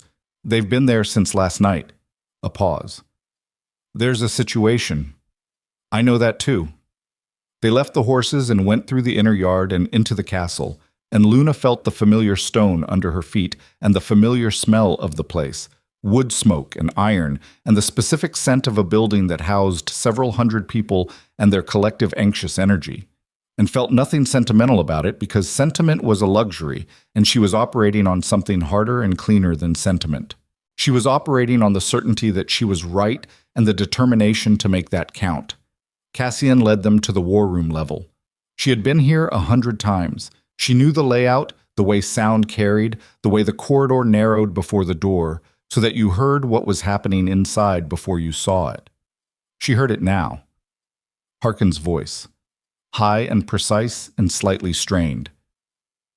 Cannot simply dismiss the documentation on the basis of one investigator's assessment when the original investigation was a second voice she did not know. The crop failures alone suggest something systematic. The timing relative to the Luna's imprisonment, Harkin again. Correlation is not, and then a third voice, the one she knew in her body rather than her ears. Rowan. Low, controlled, the specific register of a man who is running on inadequate sleep and too many conflicting inputs and holding himself together through will rather than comfort. Everyone out, now. She heard chairs, feet. The war room door opened and Harkin came out first, followed by 2 outer lords she recognized, Masson of the Northern Pass, Dareth of the River Territory. And all 3 of them saw her at the same moment. The silence was absolute. Harkin's face did something complicated. Not guilt, not exactly. Harkin was not the type for guilt. He was the type for damage assessment, but close enough. His eyes moved from her to Cassian to the parchment roll in Wren's hands, and she watched him calculating. Luna Valera, he said. His voice was very careful. Lord Harkin, equally careful. She did not look away from him. Then she looked past him at the war room door, and Rowan was standing in it, He looked worse than he had at the keep. The hollowness she had seen around his eyes then had spread. Not just tiredness now, but something eroded, like stone that had been under running water too long. He had lost weight. His jaw was still sharp, but the rest of him had a quality of being consumed from within, and she knew that quality. She had watched her father carry it in the last years of a mismanaged crisis, and it was the look of a man who had been holding a responsibility that was failing beneath his hands without being able to identify why or how to stop it. He looked at her. She looked at him. The outer lords were not moving. Harkin was not moving. Cassian stood at her right shoulder, present and still, the specific stillness of someone who was ready to act but had determined that this particular moment belonged to someone else. Rowan crossed the corridor in 4 strides and stopped in front of her. She didn't step back. She didn't step forward. Luna, the same 2 syllables as the keep, but different now, less controlled.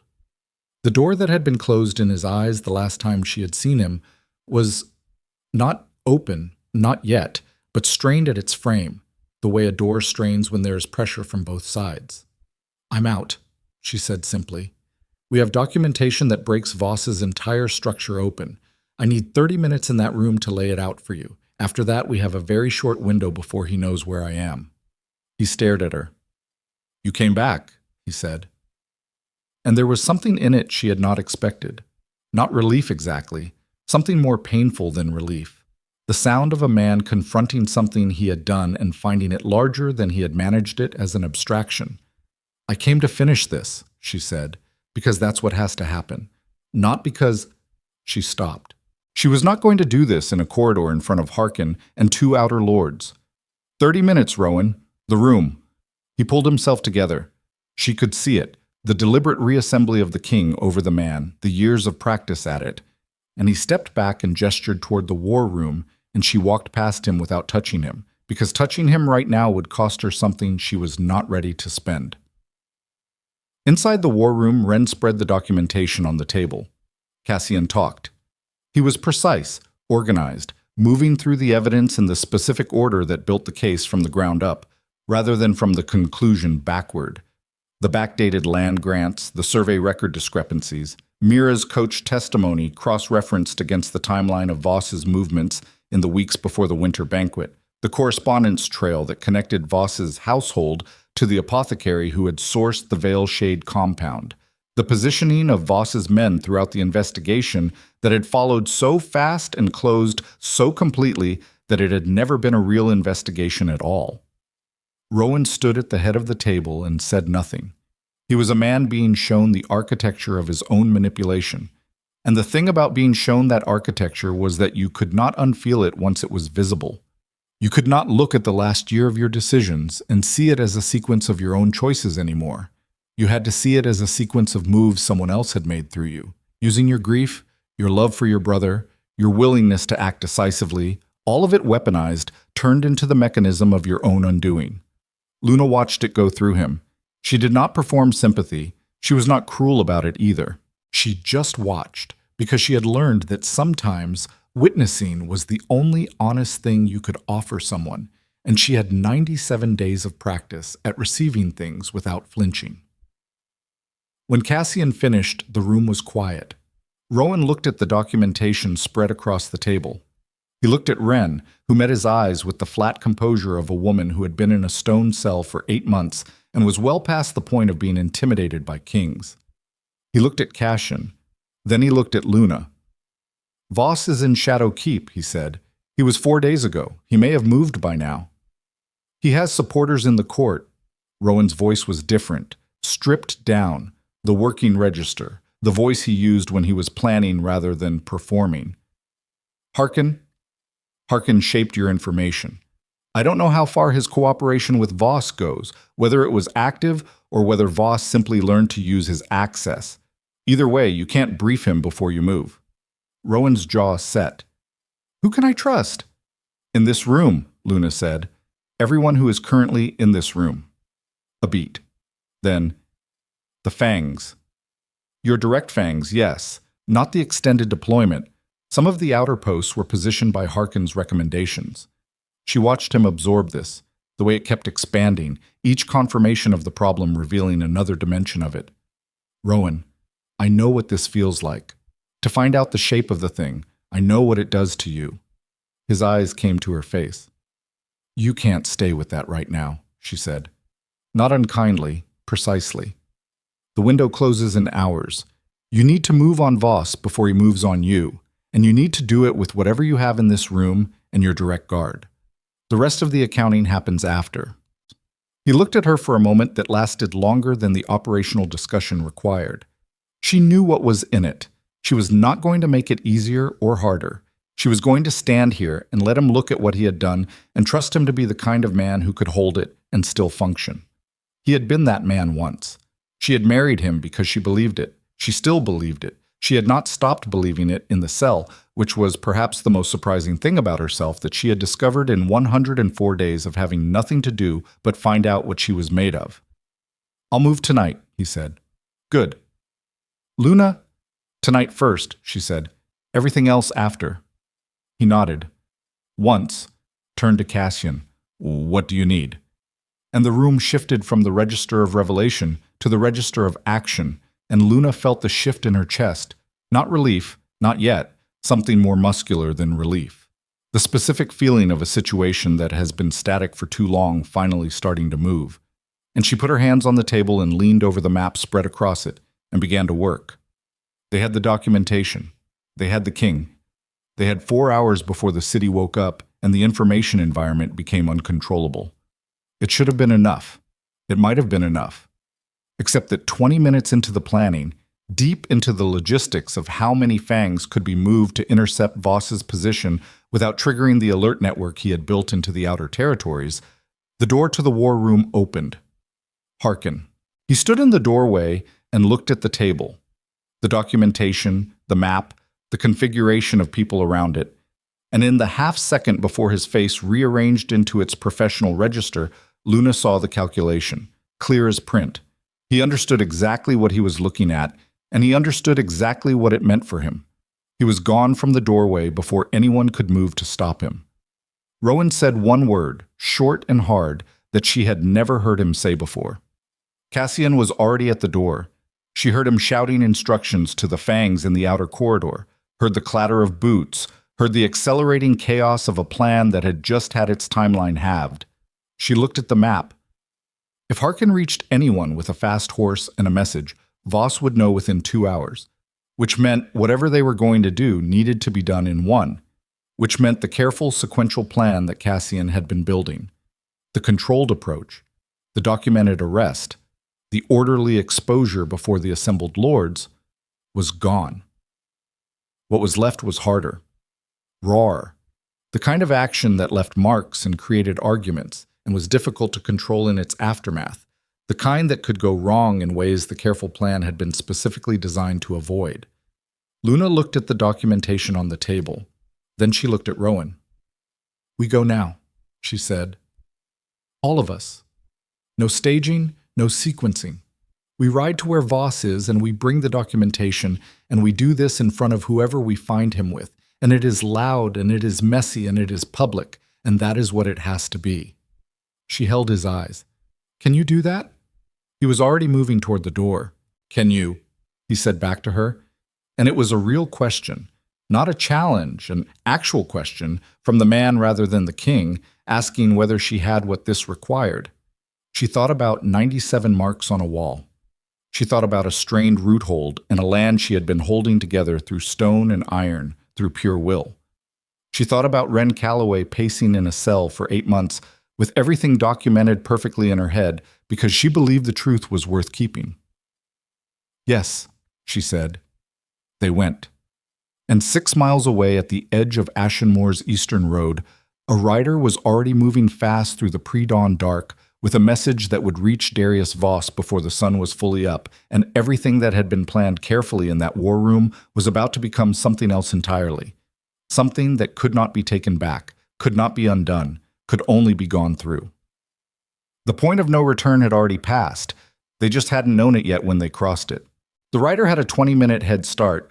That was the number Cassian gave her as they hit the courtyard, and she took the horse a Fang brought forward. Not her old mare, Some unfamiliar gray gelding with a hard mouth and too much energy, but a horse. Was a horse, and she had been riding difficult animals since she was 9 years old. She got up without assistance and felt the gelding shift under her, and squeezed once with her knees to tell him she was serious, and he settled into something workable. 20 minutes. On a fast horse, on a road she knew, 20 minutes translated to roughly 4 miles. They could not catch the rider before he reached whoever he was riding to. What they could do was close the gap enough that Voss had no time to organize a response before they were on him. That required riding like they had nothing to lose. Rowan mounted to her left. 8 fangs formed up behind them. Cassian was on a dark bay to her right. And Wren, who had refused to stay in the castle with the flatness of a woman who had been someone else's prisoner for 8 months and was not willing to be anyone's anything again, sat a stocky roan with the balanced seat of someone who had ridden working country for years. Eastern road to the crossing, then northeast on the slate track, Cassian said to Rowan. If he didn't move from the keep, we have a position. If he moved, Luna said. He wouldn't have stayed in the keep once I was out.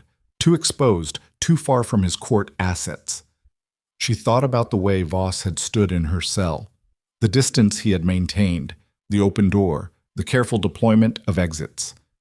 He's in the city, or close enough to it to move in fast. She looked at the eastern road. Not the outer approach. He'll want the merchant's quarter. His supporters there have warehousing, defensible positions, private dock access on the river's east branch. Rowan looked at her. I spent 104 days thinking about where he would go, she said. Ride. They rode. The pre-dawn city was not empty. Cities were never truly empty. There were always the night workers and the early risers and the people who lived in the margins of the hours that most people slept through. But at this hour, the streets had a particular quality of suspension. The held breath before the day began, and their hooves on cobblestone rang through it like hammers. She heard windows above them, people waking to the sound, faces appearing briefly and vanishing. The fangs were in black. Rowan rode with his head bare and his jaw set and his riding coat open because he had not waited for his ceremonial anything. He had simply come, and Luna thought distantly that this was the version of him she had always believed existed beneath the ceremonial layers. Not reckless, but stripped of the performance of authority, just the functional core of a man who had decided what mattered and was moving toward it. She did not think about what came after.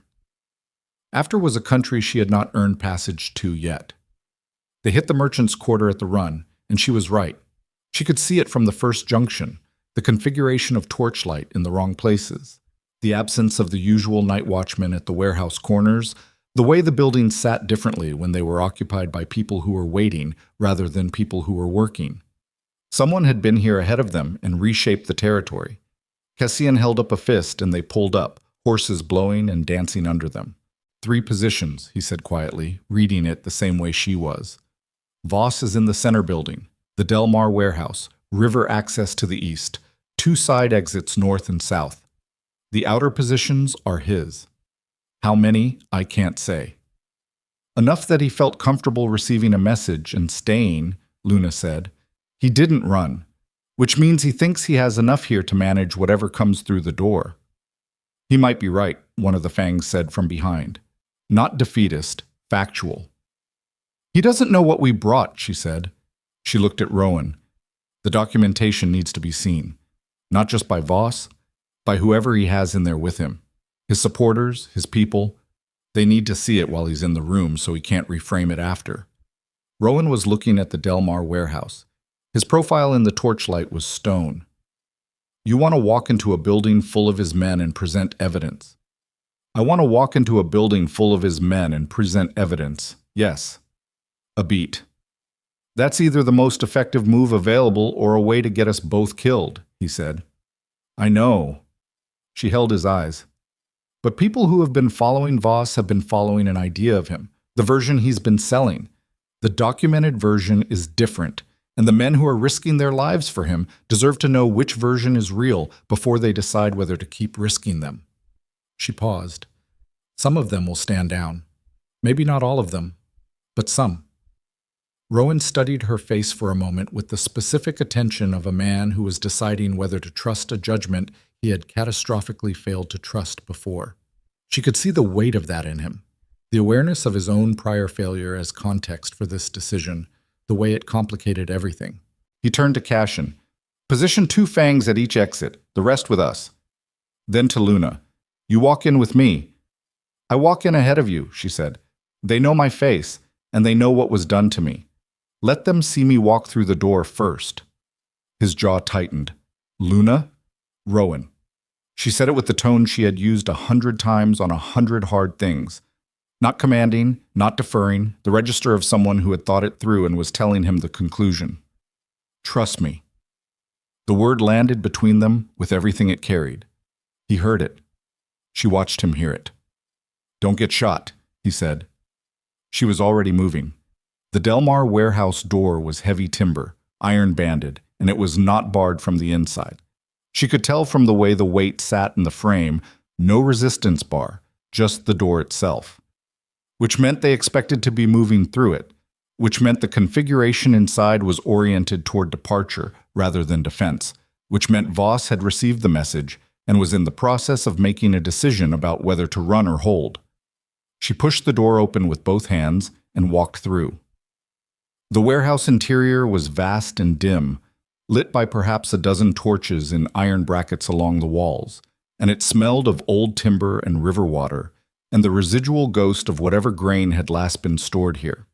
Crates and barrels formed rough corridors in the middle space, and between and around them stood approximately 30 men in varying configurations, some armed, some not, some in the half-dressed state of people who had arrived quickly, some in traveling clothes that suggested they had been preparing to leave.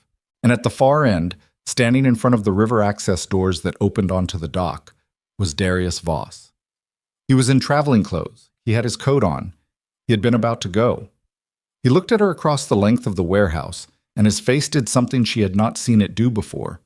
Something that was not quite surprise because he was too controlled for visible surprise, but the version of it that lived behind control, the fractional reassembly of a man whose calculation had just been disrupted. She had 1 second before it closed back down. She used it, lifted the documentation roll in her right hand. Wren had pressed it into her grip in the courtyard without being asked, had understood what it was for, and held it up where the torchlight could catch it. "I have the land grant records," she said. Her voice went to the ceiling and came back. The original survey documentation from the Eastern Territories cross-referenced with the commission dates and the grant registration filings. "I have correspondence connecting Lord Voss's household to the veil shade sourcing that poisoned Prince Aldrich." She turned slowly, making eye contact with the men nearest to her. A merchant type near the left wall, 2 armed men by the center barrels, a lord she half recognized from the outer territories on the right. "I have everything, and it's already been seen by the king." The door behind her opened. She did not look back. She could hear it in the way the room changed, the shift in attention, the recalibration, 30 people simultaneously updating their understanding of what was happening. Rowan walked in. She had known him for 3 years, and she had watched him walk into rooms as king perhaps 200 times, and there was always a version of it that was performed. The coat, the posture, the managed entry. This was not that version. This was a man who had ridden through a pre-dawn city without sleeping and walked into a building he didn't control with 8 guards and a wife he had wronged and nothing else. And the rawness of it was more authority than any ceremony she had ever watched him perform, because it was unmediated. It was just him. The room felt it. Voss recovered faster than almost anyone else would have. She gave him that. He moved forward from the river doors, unhurried, his coat perfectly in place, his face arranged into the expression he used for council rooms. The reasonable man, the steady hand. "King Rowan." Smooth. "You've been misled about the nature of this gathering. I can explain. You had Aldrich poisoned." Rowan's voice was quiet, and that was the most dangerous it got. She had learned that in 3 years. The loud version was manageable. This version was not. "You used my wife's household to source and deliver the compound. You coached a 17-year-old girl to testify against her. You manipulated the investigation. You manufactured legal cover for land seizure before you executed any of it." A pause that lasted exactly long enough to let each item settle. "I have documentation for every piece of that." So does everyone in this room who's capable of reading. Voss looked at the documentation roll in Luna's hand. Then he looked at the 30 men around him. She watched him make the calculation. She had gotten good at reading him in the cell, in the brief interactions they had, and she watched him now and saw the specific kind of intelligence that Voss possessed processing at speed.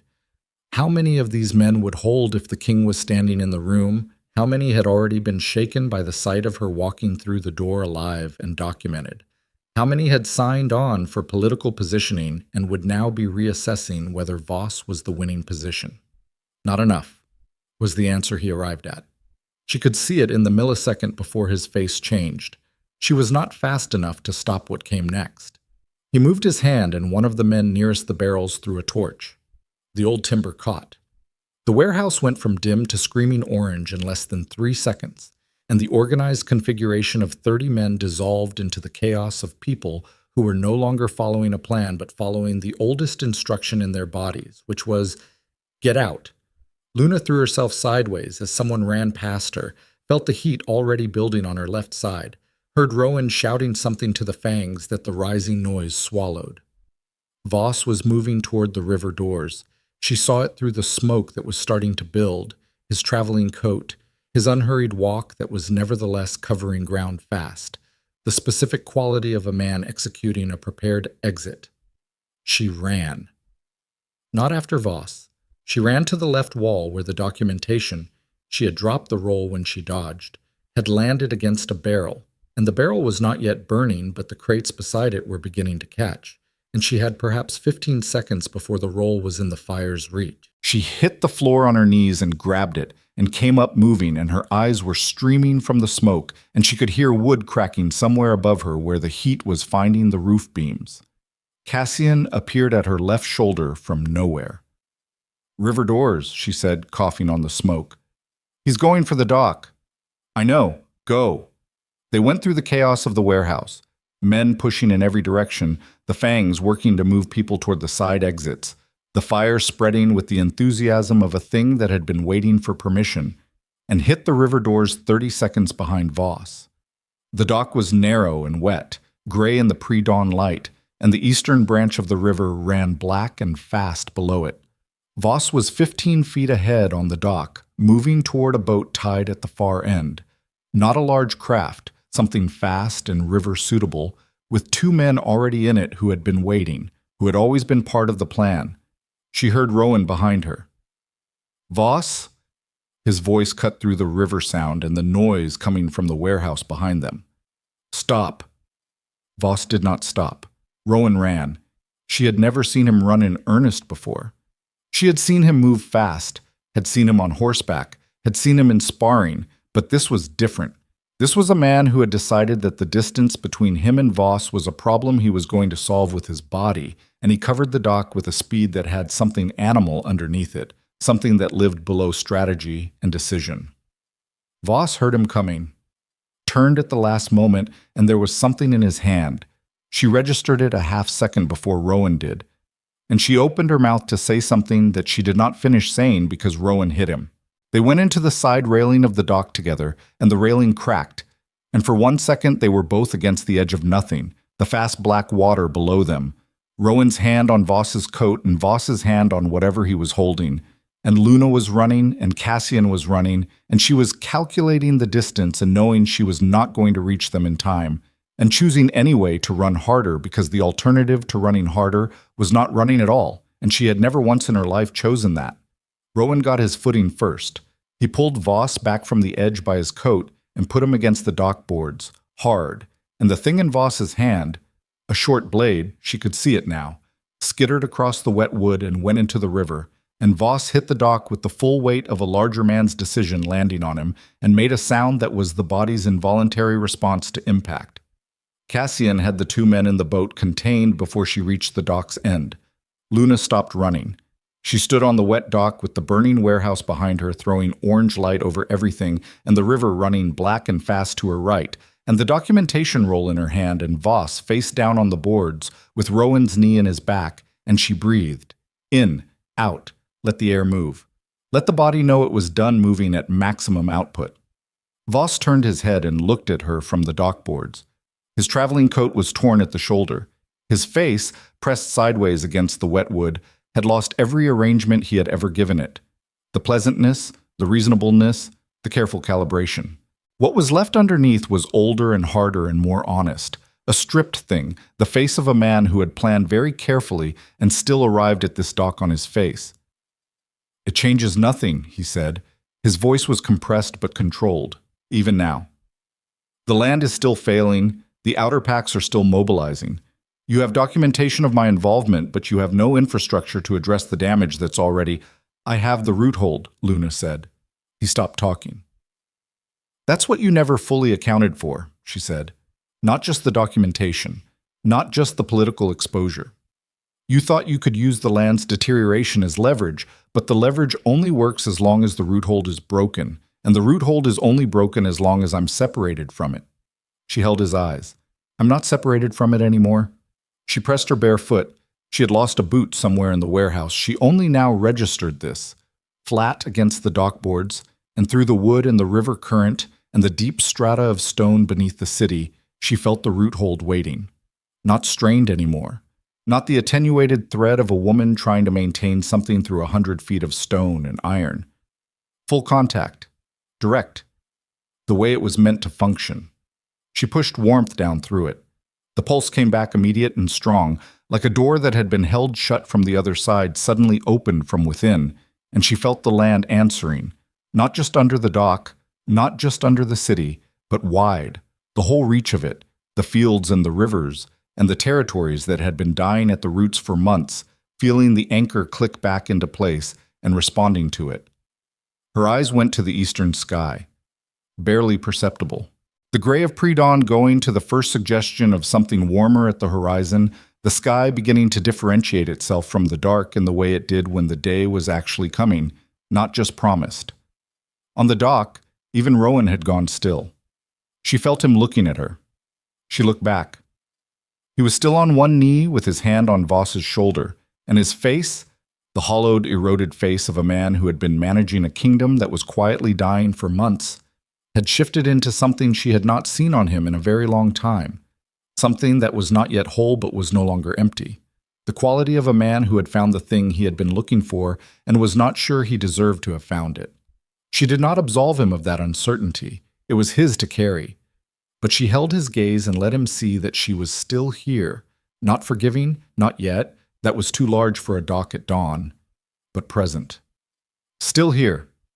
Still the person he had failed, still the person who had come back anyway, still both of those things simultaneously, which was messy and true, and exactly the kind of thing you couldn't resolve in a single look. "Get him up," she said, meaning Voss. "Get him to the castle. We do this in front of the assembled lords, in front of everyone he has connections with, and we do it documented." She looked at Cassian. "Can we get the lords gathered before the city fully wakes?" "If we move in the next 30 minutes, move." She turned toward the warehouse. The fire had been partially contained. She could see Fangs and some of the men who had been inside working a bucket line from the river, the smart ones who had decided that whatever they had been paid to be in that building was not worth a burning roof. She walked toward them, toward the city beyond, her bare foot and her remaining boot striking the dock alternately, the documentation roll still in her hand. Behind her, she heard Voss being brought to his feet, heard Rowan say quietly to someone she assumed was Cassian, "Stay with her." Heard the specific quality of a man delegating the protection of something he was not willing to leave unprotected. She did not stop walking.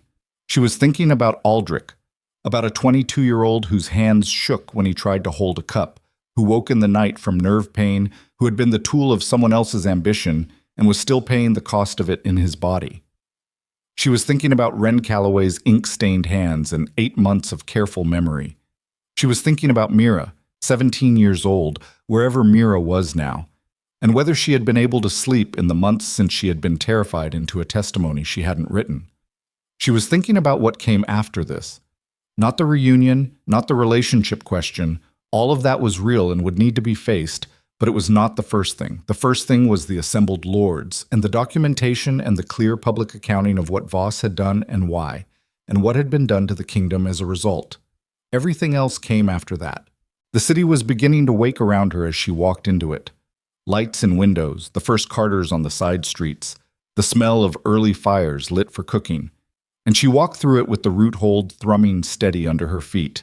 The land recognizing her returned the way a body recognizes warmth, and the documentation in her hand that made every crime audible rather than buried. And she thought, with the clarity of someone who had spent 104 days in a stone room learning what they were made of, this is not over yet. Because Voss had allies who did not know yet that he was in chains. Because Harkin was somewhere in the city making decisions she couldn't predict. Because the assembled lords she was about to walk into had spent months receiving shaped information and would not dismantle their beliefs in a single morning simply because she asked them to. The hardest part was not on the dock. The hardest part was in the room she was walking toward. And she was going to have to walk in with a man who had imprisoned her and ask a court that had watched her condemnation to believe the documentation over the year of narrative they had lived inside. She had the truth on her side. She had learned, in 104 days of silence, that truth was not a guarantee. It was a weapon. And like every weapon, it had to be used correctly, in the right moment, in the right hands, or it was just metal. She had one chance to use it correctly. She was 40 yards from the castle gate. She was not going to waste the chance. She was almost through the gate when she heard the shouting from the great hall. Not the structured noise of a gathering, but the uncontrolled sound of something breaking open. Voices over voices. The specific register of a room full of powerful people who had just received information they did not want. Someone had gotten there first. She broke into a run. The gate came up to meet her, and she went through it, and behind her she could hear Cassian and Rowan and the Fangs accelerating to match her pace, and ahead of her the great hall doors were standing open, and the noise was pouring out of them like heat from a fire, and she did not slow down, did not recalculate, did not choose the careful, measured entry that she might have chosen when she had been Luna of this court and concerned about optics. She had been in a cell for 104 days. She had nothing left to manage. She went through the doors at full stride into the noise and the light and the press of lords and guards and court staff all talking at once, and she brought the documentation up in her hand where the torches could find it, and she opened her mouth, and the voice that came out was not the voice of a woman who had been broken. It was the voice of a woman who had been tested, and the room had not finished hearing what she had to say. The Great Hall had the particular quality of a room that had been running on second-hand information for too long and had just received the original. 37 lords, 16 senior pack representatives, the household staff who had been summoned when the shouting started and then stayed because leaving felt more dangerous than witnessing. And in the middle of all of it, standing where Luna had last stood, as an accused woman in iron, Lord Harkin, who had arrived here ahead of them, who had clearly intended to shape the room before they could reach it, and who had managed to get approximately 4 sentences into whatever narrative he had been constructing before someone had started asking questions he couldn't answer. She saw all of this in the 3 seconds it took her to cross the threshold. Harkin saw her in the same 3 seconds. The room felt the shift the way a room feels when the weather changes. Not dramatically, not all at once, but in the collective adjustment of attention, the turning of faces, the reorientation of bodies toward a new gravitational center. She had walked into this hall as a condemned woman once. The room had been arranged against her then, and she had felt it in her spine, the weight of collective certainty pointed in her direction. The room was not arranged against her now. It was not arranged for her either. It was arranged in the posture of a room that did not know yet what it believed, and that was, she had learned, the most important position you could find an audience in. Certainty was a wall. Uncertainty was a door. She walked to the center of the floor and put the documentation on the table that the lords used for council sessions, not theatrically. She did not spread it dramatically or gesture to it or announce what it was. She simply placed it on the table the way you place something that is going to speak for itself. Lord Harkin has been telling you something, she said to the room. Not loudly. She did not need to be loud. The hall had gone quiet the moment she entered, and quiet carried its own acoustics. I don't know exactly what. I'd like to hear it. Harkin's face had gone through several arrangements in the past 30 seconds and had settled on something that was attempting dignity. Luna Valera has escaped from lawful custody. I was removed from unlawful custody, she said. Same even register. by the king's investigator, Cassian Thorne, operating under the king's authority. She looked at the doorway behind her. Who is here? Cassian came through the door. Rowan came through the door behind him. And the room did the thing rooms did when the person everyone had been performing for walked in. It reorganized itself around him, chairs scraping slightly, postures adjusting, the involuntary recalibration of 37 lords who had been operating in the absence of their king and were now confronted with his presence, unannounced, in riding clothes, with his face carrying everything that the last 12 hours had put on it. He looked at Harkin. Harkin looked back at him, and in that look was an entire conversation conducted in a fraction of a second. The conversation of a man assessing how much the person across from him knew and realizing the answer was everything. "Sit down, Harkin," Rowan said. The words were quiet. They were also not a request. Harkin sat. Luna picked up the first document from the table, the original survey commission, Wren's handwriting in the margin annotations, and held it where the nearest lords could see it. "This is going to take some time," she said. "I'd ask everyone to stay." No one left. It took 2 hours. She did not rush it. She had learned in 3 years as Luna that the temptation when you had overwhelming evidence was to present it all at once, to let the volume of it do the work, and that this was a mistake because people who received too much information simultaneously protected themselves by sorting it rather than absorbing it. You had to give them one thing at a time. You had to let each piece settle before you introduced the next, so that by the time you reached the conclusion, they had built it themselves from the inside, rather than having it handed to them from outside. Cassian presented the land grant documentation. Wren, who had been brought in quietly by a fang, and who stood in the hall where she had never stood before with the composure of a woman who had rehearsed this testimony in her head for 8 months, presented the survey records and the backdating evidence. The timeline of the veil-shade sourcing, the coaching structure that had been used on Mira, reconstructed from the discrepancies in her testimony's internal logic, the correspondence trail. Rowan said almost nothing through the 2 hours. He sat at the head of the table and listened and watched the room. She had always known he was good at watching rooms.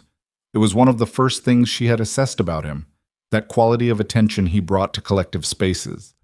And she watched him watching the lords watch the evidence, reading the room the way she was reading it, tracking which faces were moving from resistance to something more open and which ones were holding their prior position. Lord Masson of the Northern Pass broke first. Not dramatically. Masson was not a dramatic man, but with the specific decisiveness of someone who had been sitting with uncomfortable questions for months and had just received the framework that made them coherent. "The Thornwater surveys," he said to Wren directly, "the ones showing the backdated grants. How certain are you of the original filing dates?" "Certain enough to swear it on any record you choose," Wren said. "The original commission seal has a date stamp embedded in the wax impression. It's not the kind of thing you can replicate after the fact without access to the original commission seal, which was in the custody of the Eastern Territory Assessor's Office from the date of commission. I processed those surveys myself." Masson looked at the document in front of him for a long moment. Then he put it down and looked at Rowan. "My lord," he said, "I believe the documentation." The room moved after that. Not all at once, not unanimously. There were 3 lords along the left side of the table whose faces stayed carefully neutral throughout, men who had ties to Voss's network that they were now quietly recalculating, and Luna cataloged them and moved on, because this moment was not about them. This moment was about the larger architecture. At the end of the 2 hours, Rowan stood. He stood the way she had watched him stand at the head of a room 100 times. And then he did something she had never seen him do in a public space in 3 years of watching him lead. He turned and looked at her directly, in front of everyone, and the look was not ceremonial. It did not have the managed quality of a public gesture. It was just a man looking at a woman he had harmed, in front of the people who had watched him harm her, and not managing the look at all. "Everything that was done to Luna Valera," he said, "was done on my authority. I am responsible for it." He did not add qualifications. He did not invoke the manipulation, the grief for Aldrich, the manufactured evidence, all of which were real and were part of the record. He did not use any of it as scaffolding. She was imprisoned for 104 days without a legitimate trial. Her title was stripped on the basis of testimony that I did not question thoroughly enough. That is my failure, and it belongs to me entirely. The room was very still. The laws that allowed me to do what I did will be changed, he said. No one will be condemned in this kingdom without evidence examined by an independent body. No one will be imprisoned without the right to answer the charges against them before a full council. He paused. These are not concessions. They are corrections. And they come too late for the person who needed them most, which is something I am going to carry for the rest of my time as king. He sat down. The room breathed. Luna looked at the table in front of her and felt the root hold under the floor steady and warm and whole, and felt the residue of 2 hours of high-stakes presentation, leaving her body in the specific way that sustained intensity left you when it was finally done. Not collapse, but a draining away. The muscles remembering they were muscles, and the mind remembering it, had been running at full output for approximately 18 hours without stopping. She was exhausted. She had rarely felt anything more clarifying in her life. Voss's formal accounting took 3 days. He was precise and controlled through all of it, which was in some ways more illuminating than confession would have been. The specificity of his planning, laid out piece by piece as the investigators worked through the documentation, revealed a man who had not acted from passion or opportunism, but from a cold, long-term architecture of intent. He had decided what he wanted, the Thornwater territory, the political positioning that came with controlling the land grants, the influence that would come from having managed a crisis of his own engineering. And he had built backward from that conclusion with the patience of someone who believed himself to be the most careful person in any room he occupied. He had been wrong about one thing. He had believed the root hold was a ceremonial function, an old tradition relic that connected the Luna to the land in the way that symbols connected people to abstractions. He had not believed it was structural. He had not believed that removing Luna would have real physical consequences for the land itself, had thought the failing crops and drying rivers would be explainable as natural variation, useful as crisis material, but not actually connected to what he had done. That miscalculation had undone him as much as anything else. The land's deterioration had created the very urgency that had forced Rowan to examine the situation more closely, had created the conditions that made Cassian's investigation legible as something critical rather than routine, had created the context in which a 2-hour presentation in the Great Hall landed with the weight of something that explained everything rather than just one thing. Voss had engineered his own exposure by failing to understand what he was dismantling. Luna thought about this during the 3 days, not with satisfaction. Satisfaction was not what she felt.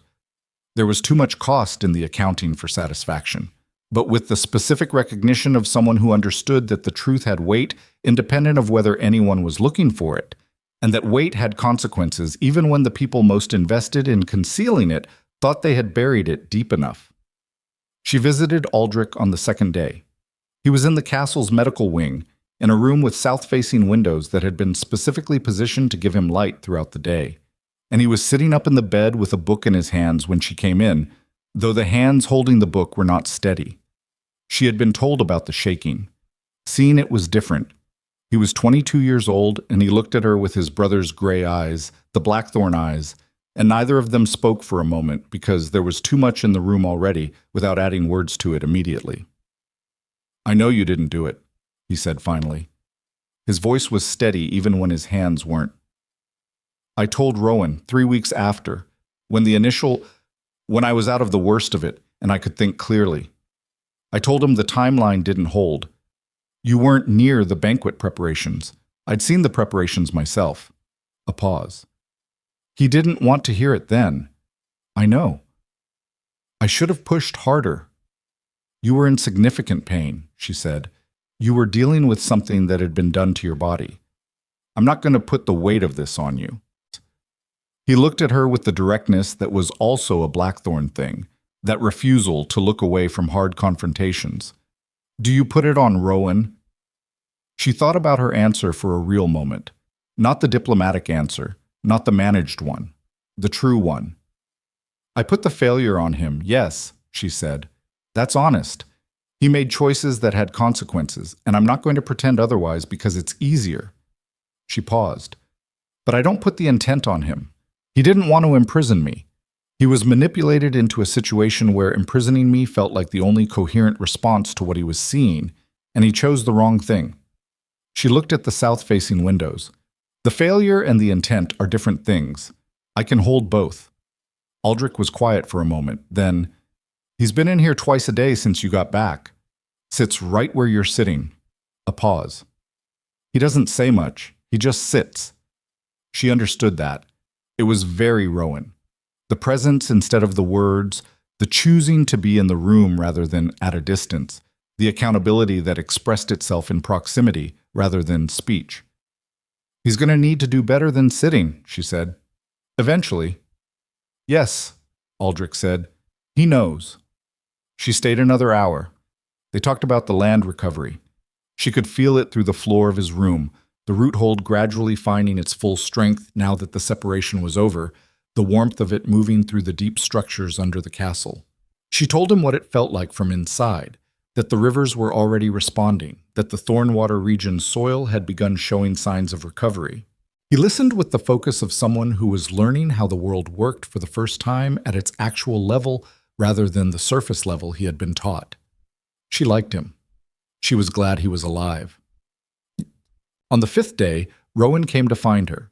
She was in the castle's east garden. Not restored to her chambers yet, she had asked for a guest room while the larger questions were still settling, because she was not going to move back into the Luna's quarters, as if the last 104 days had been a misunderstanding, as if the correct response to what had happened was to pick up exactly where things had been and pretend the gap wasn't real. The East Garden was where she had spent the first free hours she'd had, the morning after the Great Hall presentation, just walking in open air with the root hold strong under the grass and her feet bare in it, feeling the specific luxury of being outside without walls. She was sitting on the stone bench near the east wall when he came. She heard his step before she saw him. She would know that step in a collapsed mind. She had not stopped knowing it. The 104 days had not changed that particular piece of her. He sat down on the other end of the bench. Not close. He left the space. They sat in silence for a while. The garden was quiet. Morning, birds, the distant sound of the city going about its recovery, which was its own kind of root hold restoration, the human version, the return of ordinary life to its ordinary rhythms. I went to the cell, he said finally. She looked at him. Shadow Keep, 2 days ago. I needed to... He stopped. His jaw worked. I needed to see it again without the pretense of an inspection. She waited. I counted the marks, he said. All of them.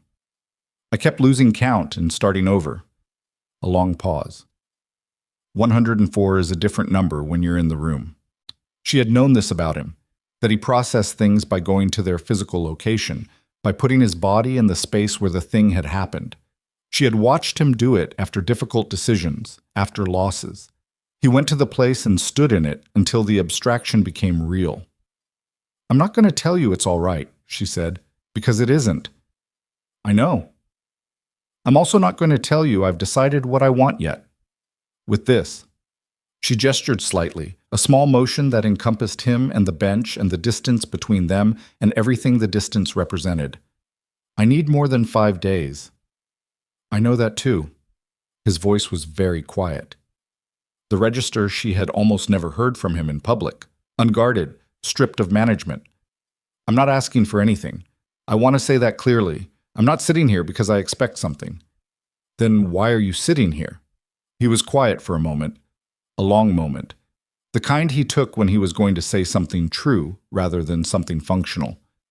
Because I spent 104 days in a castle with a dying kingdom and a growing certainty that I had been wrong. And I didn't know what to do with that certainty, he said. And now I know I was wrong, and I know what was done to you, and I know what you did anyway. What you held together from inside that cell, what you chose to come back to. And I don't know what to do with that either. He looked at his hands, the Blackthorn hands, large and capable. Except be in the same space and not pretend the distance is comfortable. She looked at him for a long time. There were things she had rehearsed in the cell. Not revenge. She had never been interested in revenge. But the things she would say when this moment came, the accounting she would give him of what it had cost her. She had those things organized, and she was not going to pretend they didn't exist, that the 104 days had simply produced forgiveness without producing anything else. They had produced a great deal else. Loss and recalibration, and a loneliness so structural it had become architectural, had become part of how she understood herself. But sitting here in the morning with the root hold warm under the grass and the birds in the east wall and the smell of a kingdom slowly recovering from something that should never have been allowed to happen, she found that the rehearsed things were not what came out. "You know what I learned," she said, "in 104 days with nothing to do but think." He looked at her. "I learned what I was willing to hold, what I could hold without breaking, not because I'm exceptional, because I had to be. Because the alternative to holding was breaking, and I refused to break for something I didn't cause." She paused. "But I also learned that I'd spent 3 years managing the distance between us, compensating for the places where you didn't trust all the way, working around the parts of you that defaulted to control when things felt uncertain." She held his eyes steady. "I'm not willing to do that anymore. If there's anything left between us worth rebuilding, it gets rebuilt differently. It gets rebuilt honestly." "Yes," he said. "Just that." She looked at him. "You don't know yet what that costs." "Then tell me." Not defensive. Open, in the way that was hardest for him. The way that required setting down the management and the authority and the performance and just being a man sitting on a bench who had done serious damage to someone and was willing to hear what that meant. She told him. She talked for a long time. Not calmly, not entirely.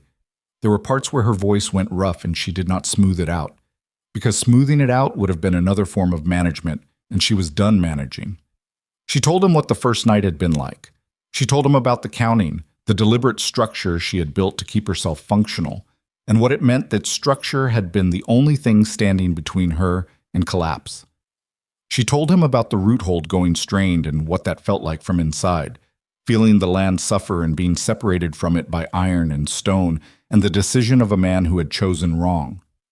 She told him about Voss coming to the cell and what it had taken to refuse, and what had sustained the refusal. He listened.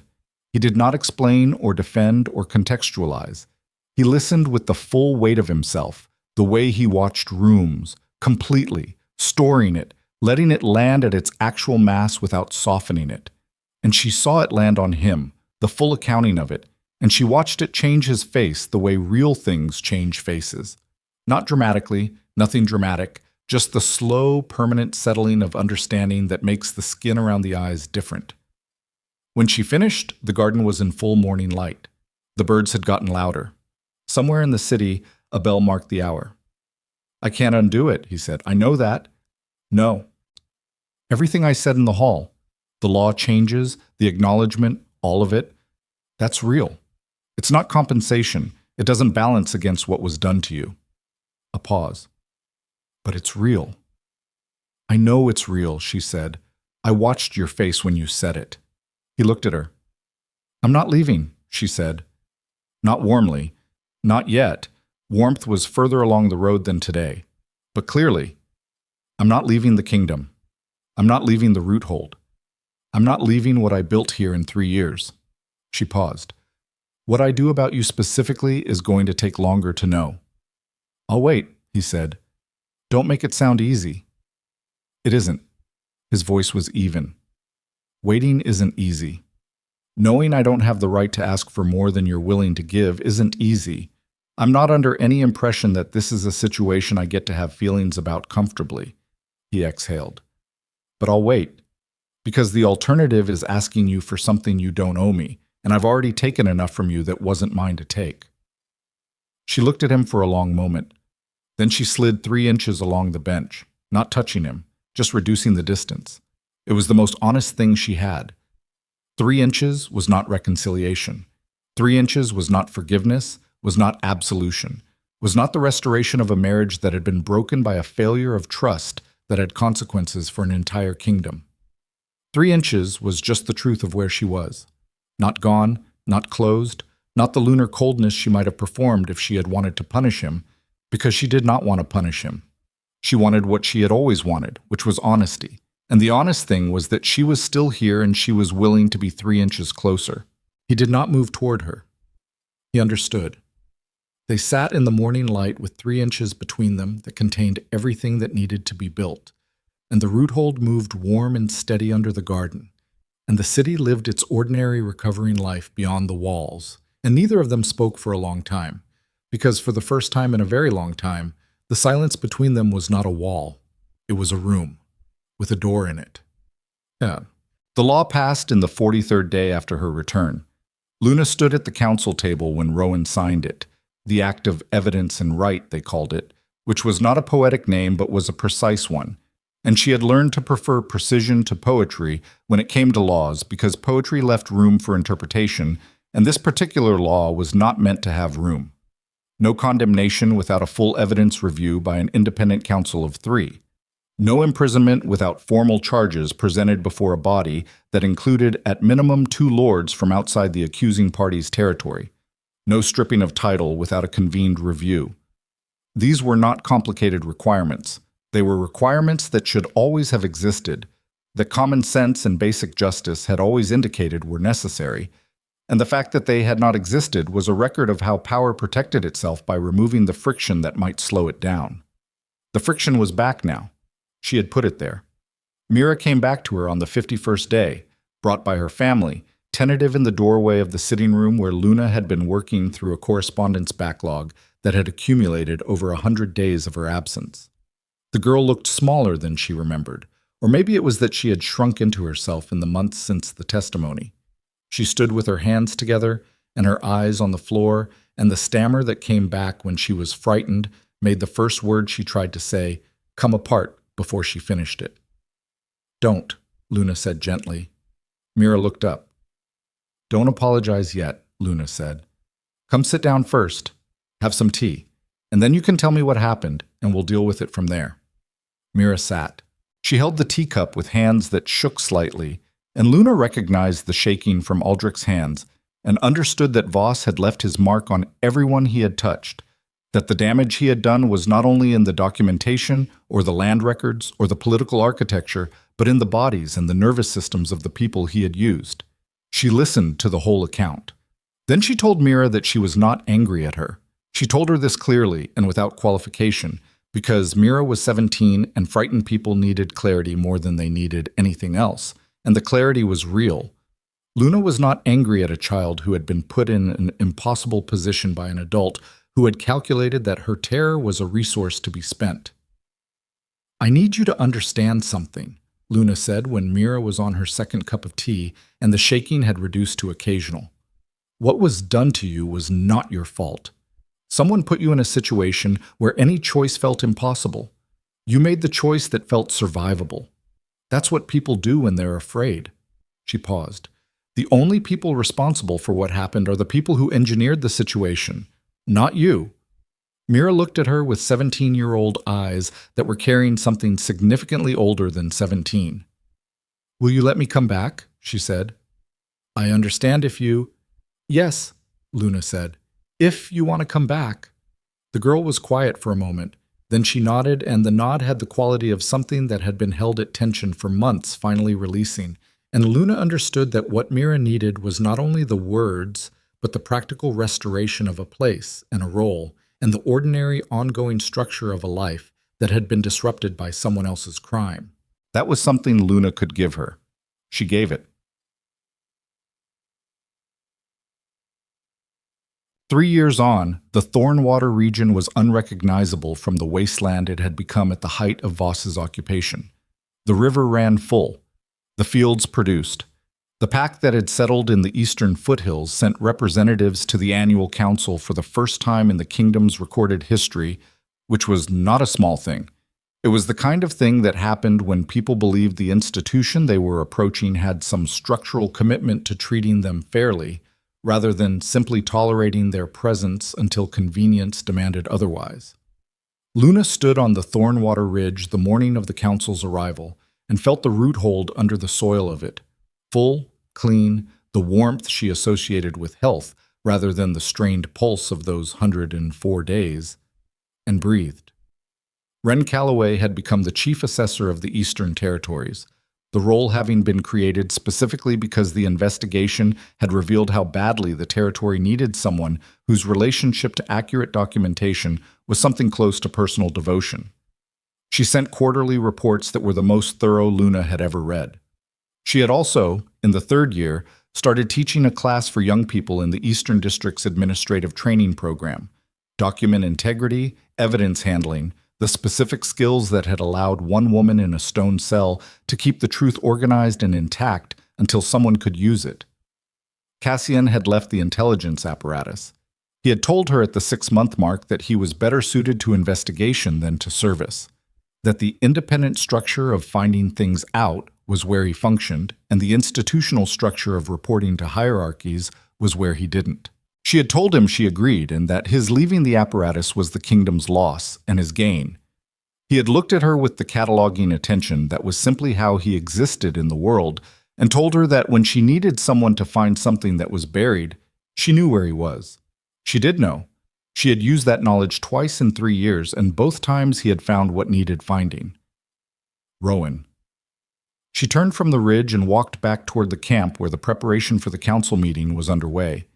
And he was there, in working clothes, reviewing something with Masson's second, the ordinary work of a king on a territory visit, and he looked up when she crossed into the camp's perimeter, and their eyes met across the distance. They had built it differently. That was the only way she knew how to say it to herself. She did not have a cleaner language for what the last 3 years had been, the long, slow reconstruction of something that had been broken by catastrophic failure rather than by ordinary wear. It was not what they had before. It was not a restoration. It was something that had been built from a different foundation, with different materials, with the specific knowledge of what the first foundation had not been able to support. They argued more than they had before. She did not manage the distance anymore, did not smooth the friction points to avoid conflict. When she disagreed with him, she said so directly, and they went through the disagreement rather than around it. And the going through was not comfortable, but it was real. And she had decided after 104 days alone that she would take real over comfortable every time. He deferred to her more than he had before. Not performatively. He was not a performative man, but from a genuine recalibration of where the line was between his authority and her judgment.